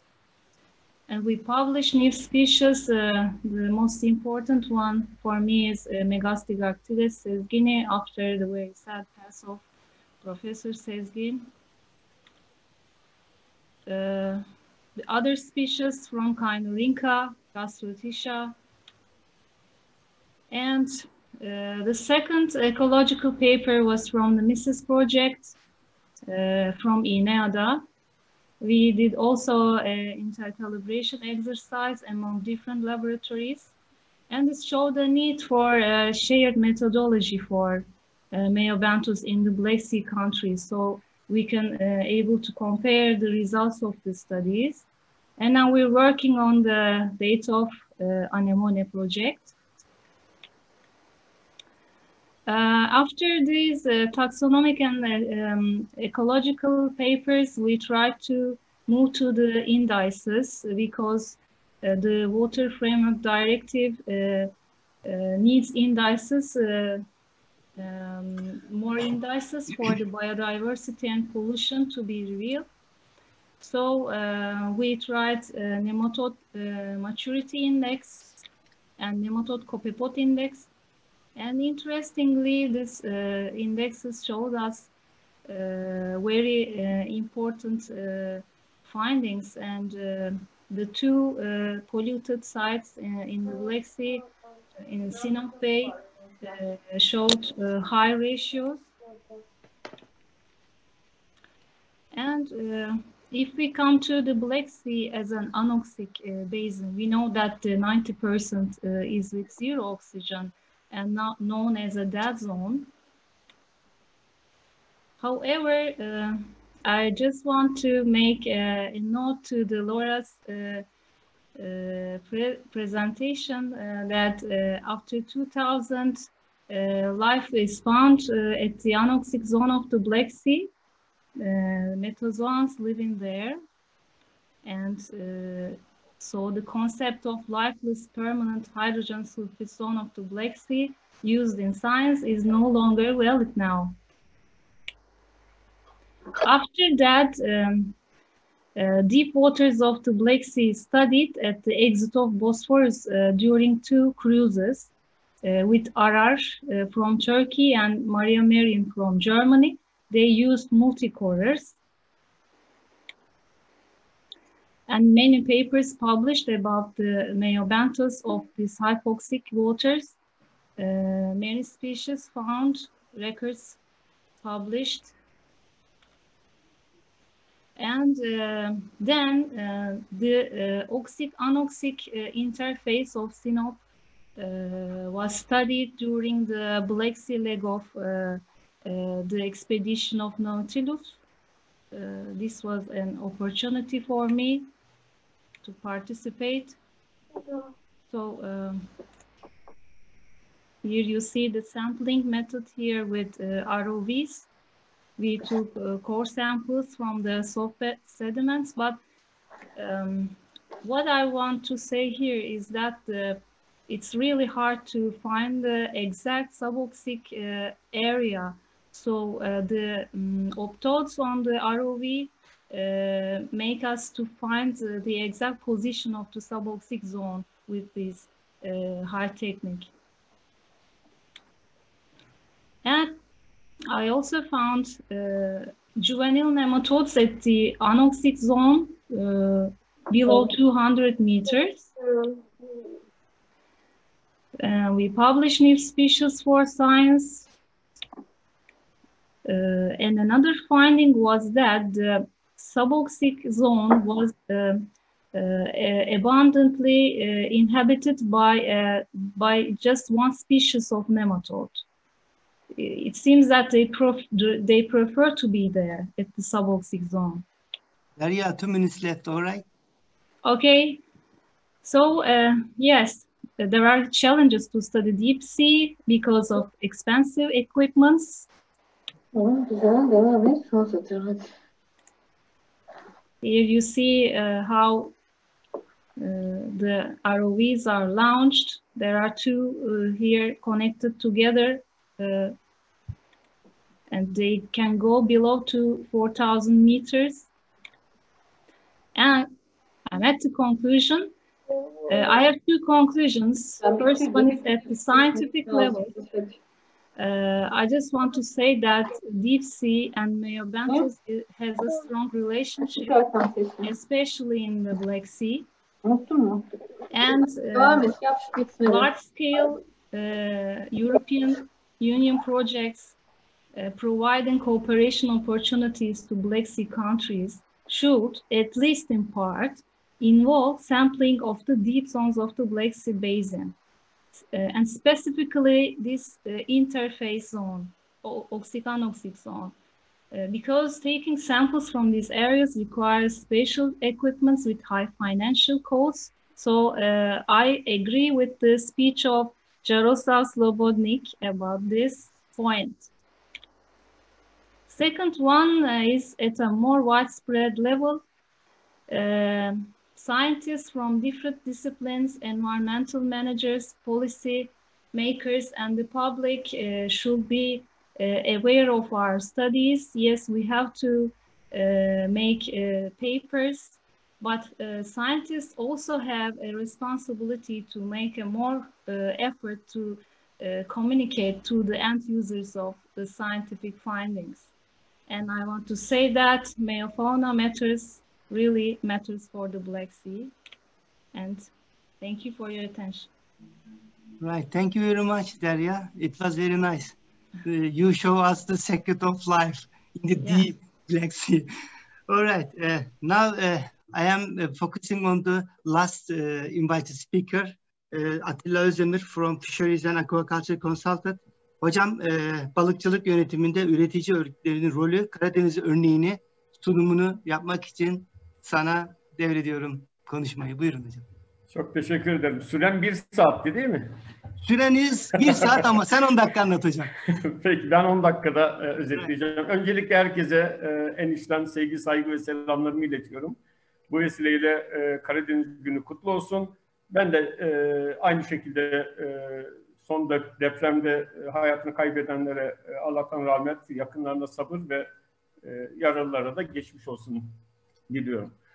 Şimdi tabii böyle bir konuyu seçerken aslında biraz işin doğrusu zorlandım. Çünkü Türkiye'deki ve Karadeniz'deki üretici örgütleriyle nasıl bir bağ kurarım diye düşünürken aslında işimde çok da sonradan zor olmadı. Ben de bütün katılımcılar gibi bir ekran paylaşımı yaparak küçük bir sunum göstermek istiyorum. Sunuma başlarken aslında hani bu konuşmanın temelini oluşturan bir 3 önemli varsayım size paylaşmak istiyorum. Tam ekran... Tamam. Şimdi her şeyden önce balıkçılık veri toplama sisteminin geliştirilmesine ihtiyacımızın olduğunu, izleme ve kontrol mekanizmasının geliştirilmeye ihtiyacı olduğunu ve en önemlisi de üretici organizasyonların yönetim ve pazarlama etkinliğinin eksikliği konusunu sanıyorum hepimiz az çok biliyoruz ve bu konuların farkındayız. Zaten benim burada anlatacağım veya bahsedeceğim konuların hiçbiri yeni değil, hiçbiri sizin de uzak olduğunuz konular değil. Ama bu etkinlik vesilesiyle bir kez daha gündeme getirmiş oldum. Konuya başlarken şöyle bir haritayla başlayayım istedim. Şimdi bu haritadaki noktalar nedir diye sorarsanız aslında sunum konusu olarak üretici örgütleri diye başladığım için tahmin edersiniz ki bunlar Avrupa Birliği'nde üretici organizasyonu olarak kabul edilen adına dernek, kooperatif, örgüt ne derseniz deyin ama Avrupa Birliği tarafından resmi olarak üretici organizasyonu olarak tanınmış kurumların bölgesel, daha doğrusu kıtasal dağılımı. Şimdi bunların içinde Karadeniz'e ilgilendiren kısmıyla biraz yoğunlaşmaya çalışacağım. Şimdi Karadeniz'de Bulgaristan'a ait bir, Romanya'ya ait 11 tane yine Avrupa Birliği'nin tanınma listesinde yer alan üretici organizasyonu var. Tabii ki ülkelerin balıkçılık kapasitesiyle bağlantılı olarak bu sayılar azalıyor veya artıyor. Dikkat ederseniz bu haritanın kuzey bölgelerindeki üretici organizasyonlarının büyük çoğunluğu aslında balıkçılar, yani avcılar. Güneyinde ise İtalya, İspanya, Portekiz'de ise ağırlık yetiştiriciler. Ama her iki yerde de elbette hem yetiştiricilik hem de avcılıktan elde edilen ürünleri avlayan, pazarlayan örgütler mevcut. Şimdi peki bu örgütlerin çok özel bir özelliği var hepsinin. Çok iyi biliyoruz ki ortak balıkçılık politikasında ve ona bağlı olarak yürütülen ortak piyasa düzeninde bu üretici örgütlerinin bize göre kıyasladığımızda çok çok büyük fonksiyonu var. Bütün karar alma mekanizmalarında yer aldıkları gibi üretilen ürünün son noktaya gidene kadar ki fiyat değişiminde, değer zinciri analizinde de bizzat odak noktası olarak yer alıyorlar. Peki Avrupa'da durum bu. Karadeniz'deki Bulgaristan ve Romanya'daki üretici örgütlerinin de durumu bu. Ki Romanya'da sayıları fazla ama çoğunluğu tahmin edersiniz Tuna Havzası'ndaki örgütler. Şimdi Türkiye'ye geldiğimizde ülkemizde aslında 3 tip örgüt türü görüyoruz. Bir tanesi 1969 yılında kabul edilmiş 1163 sayılı Kooperatifler Kanunu'na göre kurulmuş olan su ürünleri kooperatifleri. Tabii bunların sayısı oldukça Türkiye çapında fazla. Bunların bir kısmü Sürkop altında örgütlenmiş durumda ve bir merkez birliği vasıtasıyla da bugün faaliyetini devam ettiriyor. Bir diğeri 5200 sayılı kanunla kurulmuş olan 2 tane önemli üretici organizasyonumuz var biliyorsunuz. Bir tanesi yetiştiricilerin birlikte kurduğu ve yönetim kurulunda da Osman Bey'in de olduğu Su Ürünleri Yetiştiricileri Üretici Merkez Birliği ki bu merkez birliğine bağlı 18 tane birlik var. Türkiye'deki mevcut balık çiftliklerinin yaklaşık yarısına yakınını diyeyim temsil ediyor. Bir diğeri de yine 5200 sayılı kanunla kurulmuş olan DEM1 kısa ismiyle yeni Deniz Avcıları Üretici Merkez Birliği.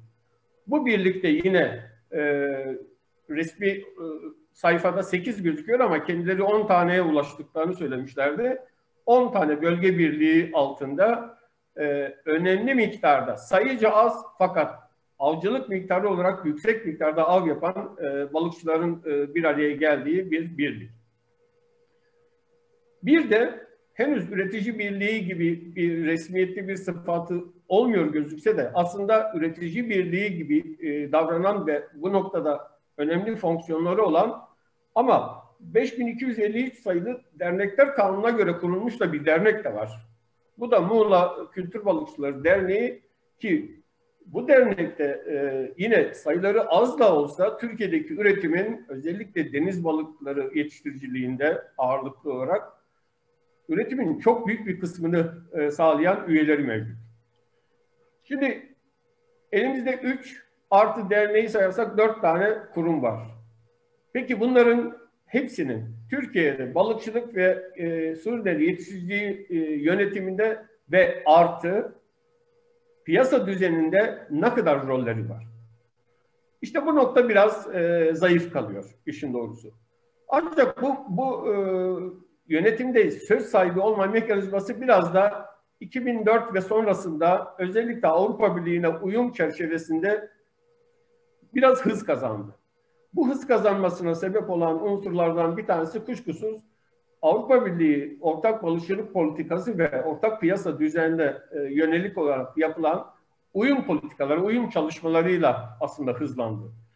Ve 2005'i esas alırsak, yani son 15 yılda artan bir ivme ile bu üretici örgütlerimiz balıkçılık yönetiminde gittikçe söz sahibi olmaya başladılar. Fakat bu söz sahibi olmak işin doğrusu bir yere kadar gelip sonrasında açıkçası tıkanıyor. Nedeni de şu. Bu arada hemen şöyle belirteyim. Deniz Avcıları Üretici Birliği'nin 10 tanesinin mesela 5 tanesi Karadeniz'de. Ki Karadeniz'in tüm toplam deniz balıkçılığındaki yerini zaten söylemeye gerek yok.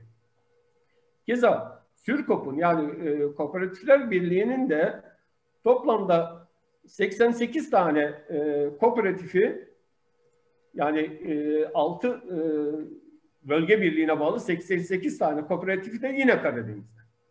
Yani üretici örgütlenmesinin aslında büyük bölümü avcılarda, Karadeniz'de yoğunlaşıyor. Yetiştiricilikte biraz daha Ege ve iç bölgelerde yoğunlaşıyor. Şimdi üretici örgütlerimizin peki balıkçılık yönetiminde niye söz sahibi olamadıklarının aslında çok basit bir cevabı var. İki yönden eksiklik gözüküyor. Bir tanesi, bu kurumlarımız kendi mevzuatlarından ve birinci ve ikinci mevzuattan kaynaklanan yetki eksikliği. Bu yetki eksikliğinin tamamlanmasına ve daha doğrusu giderilmesine yönelik aslında çok sayıda projeler üretilmiş. Bunların da neredeyse tamamı aslında Avrupa Birliği ve FAO destekli. Peki sonuca ulaşabildik mi? Hayır. İşin doğrusu o. Hala alınacak yolumuz var. Neden derseniz, özellikle ortak balıkçılık politikası gibi bir bütün olarak ele alınacak balıkçılık politikasında üretici birliklerinin, daha doğrusu Avrupa Birliği'ndeki tanımıyla üretici organizasyonlarının ülke bazında tamamen yeterli hale gelmesi için ikinci eksiklik de bu kurumların kapasite eksikliği. Çünkü bu kurumlar maalesef yine mevzuattan kaynaklı olarak maddi durumları güçlü örgütler değiller. Zira üretilen değerlerde fiyatta çok fazla belirgin olarak müdahale şansları yok. Çünkü ortak piyasa düzeni dediğimiz, yani ülkemizde de fiyatın oluşmasıyla ilgili olarak mekanizmada maalesef çok fazla söz sahibi olamıyorlar. Bu da yetkilerin çok farklı bakanlıklarda ve kurumlarda olmasından kaynaklanıyor. Yani bunun içinde Ticaret Bakanlığı var, belediyeler var, sonra Maliye Bakanlığı var. Bütün bunları aslında tek bir çatı altında toplamak, yani yetkileri tek bir elde toplamaktan bahsetmiyorum. Entegre ederek üretici organizasyonlarımızın kuruluş şekli nasıl olursa olsun, ister kooperatif, ister birlik, ister dernek, bunlar tüzüklerinde yer alan unsurları yeterince yerine getirerek balıkçılık yönetiminde söz sahibi olmaları aslında çok uzun bir şey değil, bir rüya değil. Ama hem mevzuat eksikliği hem de kapasite eksikliği işte bu noktada biraz bu süreci yavaşlatıyor. Aslında bunların dışında devletin bu tip piyasaya müdahale edeceği bir başka kurum daha var ama bu noktada onu çok fazla irdelemeye gerek var mı bilmiyorum. Sadece ben... Hocam 2 dakikada toparlayın lütfen hocam. Hemen zaten bitmek üzere.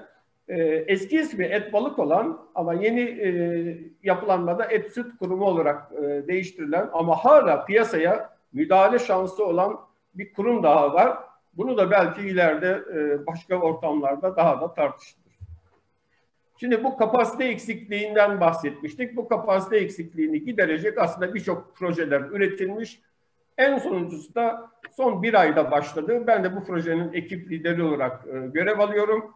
Burada amaç ortak piyasa düzenine uyum sağlamak için hem üretici organizasyonlarının hem de bakanlığın kapasitesini yükseltmek.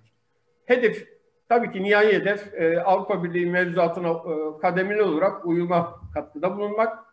Projenin amacı da yine ortak piyasa düzeni gereklerine uyum konusunda teknik ve kurumsal kapasiteyi arttırmak. Projenin değişik çıktıları var. Bunlar özellikle yazılımlarla veri girişinin tekneden başlayarak, bizim bir veri toplama sistemimiz var kuşkusuz, SUBIS dediğimiz ve o da tarımsal entegre yazılım olan TARBİL'in içinde biliyorsunuz. Yazılımlarla bu kapasiteyi desteklemek hem üretici organizasyonları hem de Tarım Bakanlığı, Tarım ve Orman Bakanlığı açısından. Ve tabii pazar ve değer zinciri analizleri yapmak. Hedef ne? Aslında hedef Avrupa Balıkçılık ve Yetiştiricilik Ürünleri Pazar İzleme Portalı gibi bir mekanizmaya sahip olmak. Yani burada sıradan vatandaşın dahi girip piyasadaki bütün değişimleri izleyebileceği, hem avlanan ürün hem fiyat noktasında bütün değişimleri izleyebileceği, yetkili kurumların girip istenilen raporları alabileceği portalı oluşturmak ve sonrasında ola ki biraz uzun bir rüya ama ola ki Avrupa Birliği üyeliği gerçekleşir, o zaman bu sisteme çok rahatlıkla adapte oluruz diyorum. Tabii halen devam eden bir eşleşme projesi de var. Onun da sonuçlarıyla özellikle mevzuata yönelik katkıda bulunmaya çalışıyor Avrupa Birliği diyerek ben hem sunumu hem de konuşmamı tamamlamak istiyorum. Bu fırsatı verdiğiniz için çok teşekkür ediyorum. Ümit ediyorum 10 dakikalık bir süre içinde tabii ki her konuya çok ayrıntılı değinmek mümkün olmayacak ama en azından bazı konuları gündeme getirmek, biraz daha farkındalık arttırmak amacımız. Hepinize saygılar ve sevgiler sunuyorum. Thank you very much. Also, it was very interesting for us. Anyway, we are already out of our time. Before the contributions, discussions or questions, Coşkun Eruz will introduce their lookout project for a maximum 2 minutes. Coşkun, are you there? Yes. Only 2 minutes, okay, maximum. 2 minutes. Hocam paylaşım yapacağız, sadece söz olarak ifade edeceğiz. Okay then. Teşekkür ediyorum. Paylaşım izni verecek misiniz hocam hızlıca görüntü olarak vermek için? Tamam. Paylaşılabiliyor sanırım. Paylaşım izniniz var. Paylaşabilirsiniz. Teşekkür ediyorum.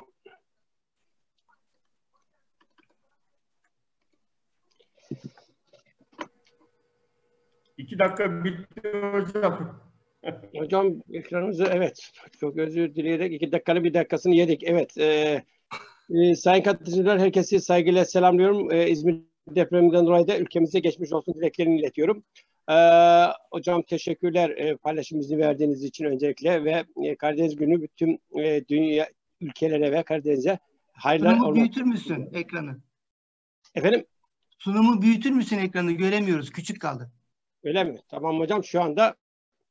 Evet, Karadeniz ekosisteminin korunması için toplumsal farkındalığın artırılması ve deniz çöplerinin azaltılması projemiz Sayın Hocam. 2020 yılında başladık projemize. Projemiz de 4 ülkeli 6 ortakla yürütülüyor. Gürcistan, Türkiye, Bulgaristan ve Romanya ortaklığında yürütülen bir proje. Projemizde ana amaç noktasal olarak tespit edilen kirleticilerin aslında küresel veya bölgesel ya da tüm Karadeniz'i kapsayan bir sorun olduğundan yola çıkarak hareket ettik ve ana şeyimizde akıntılar her şeyi taşır ve her şeyi biriktirir. Size ait olan başkasını etkileyebilir noktasında hareket ettik. Projemiz 1 Temmuz'da başladı. 30 ay sürecek. Toplam 930 bin euroluk bir bütçeye sahibiz proje kapsamında. Projemizin ana amacı dediğim gibi Karadeniz'deki kirleticilerin, noktasal kirleticilerin aslında yaygın bir kirletici boyutuna geçebileceğini ortaya koyarak bu konuda toplumun her kesimini, kamu idareleri başta olmak üzere, işte belediyeler özellikle başta olmak üzere kıyı yerleşimleri veya da kıyıya atık taşıyan akarsu havzalarındaki tüm insanları bu ilkokuldan üniversiteye kadar tüm halk kesimini, karar vericilerden idarecilere kadar tüm yine kamu temsilcilerini işin içine katarak amaçla yapılacak.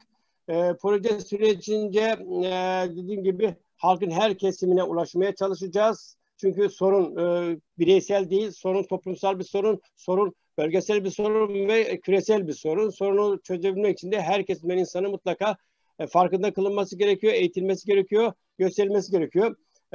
proje kapsamında hızlıca geçmeye çalışıyorum.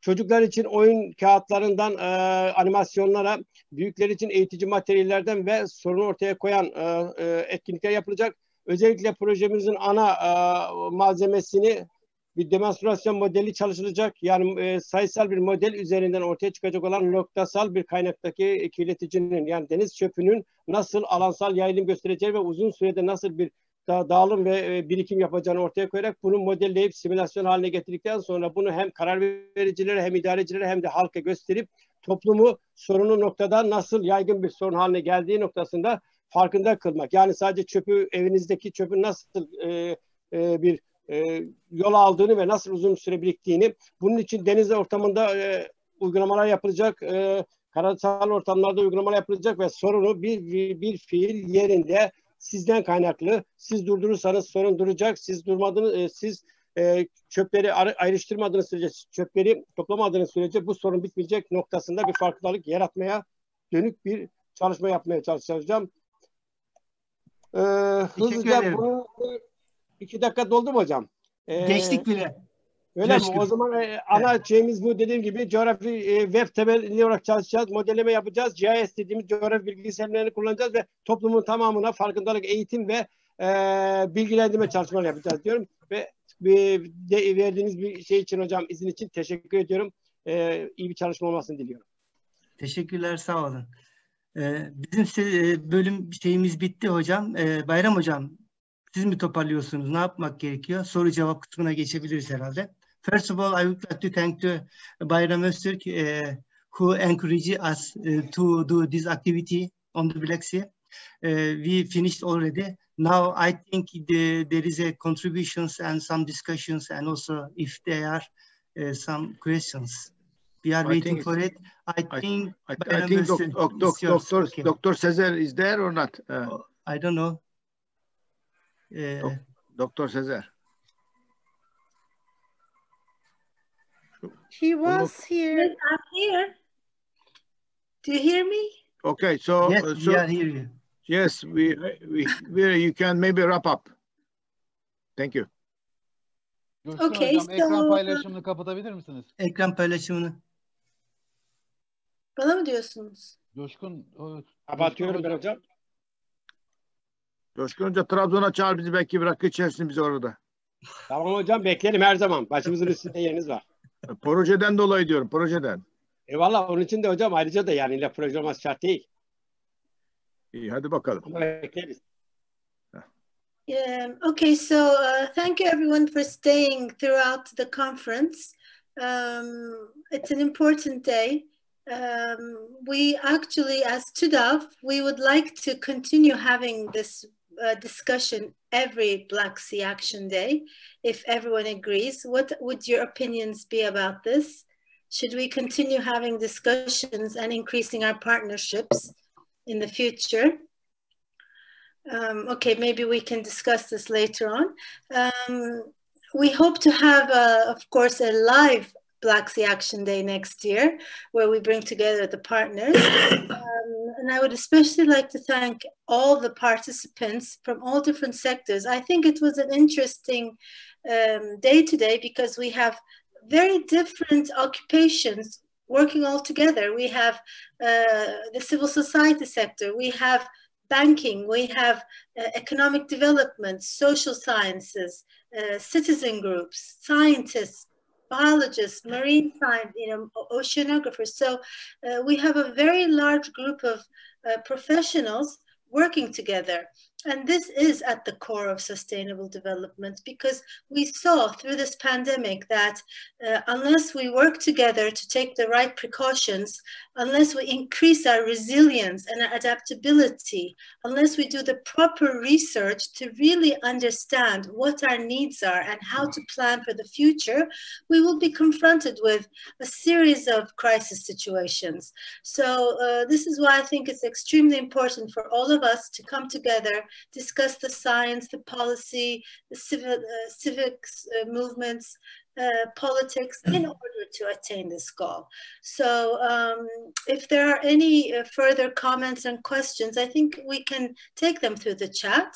If not, I think we can hopefully continue our cooperation for future projects, dialogues, conferences. You know, I think we should get this this group of people on a working together on a continual basis. Yeah, that's what I have to say. If there are any other comments, we'd be glad to take them. Yeah. Would anyone like to make a comment? A final opinion or suggestion? Are there any recommendations on the way forward? Yes, Mr. Düzgüneş. You want to say something? No, okay. Tamam. Hocam siz başka bir şey ekleyecek misiniz? Bayram hocam. No. This is excellent meeting. You convened and then hope to see you next year, maybe somewhere in most probably physically, not virtually. I hope, inshallah. So hope to see you next year. So as you said, if there are some questions, so we have to reply and we have to take them all. Let's hope to more cooperate for the Black Sea, save the Black Sea. And again, thank you very much for joining to TÜDAV and to contribute your knowledge and your views and your shares, everything. Thank you very much. And especially I have to thanks to Dr. Sezer and Ambassador Çebelu and others, because very tight time. Last weekend today, it's not a working day.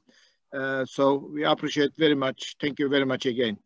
Okay. And of course, my team, TÜDAV team, worked very hard and I was very appreciated. And of course, Zeynep and Deniz was the hero of this meeting today. Thank you, Zeynep. Thank you very much. Deniz, thank you, Ömer, and thank you all TÜDAV staff. Arda also. Thank you. Thank you. Bye-bye. Bye-bye. Thank you. Bye. Thank you. Bye-bye. Bye. Thank you. Bye. Goodbye all. Bye. Bye. Thank you very much. Bye-bye. Thank you, Erina. See you. See you. Enjoy your day. Bye-bye. Thanks.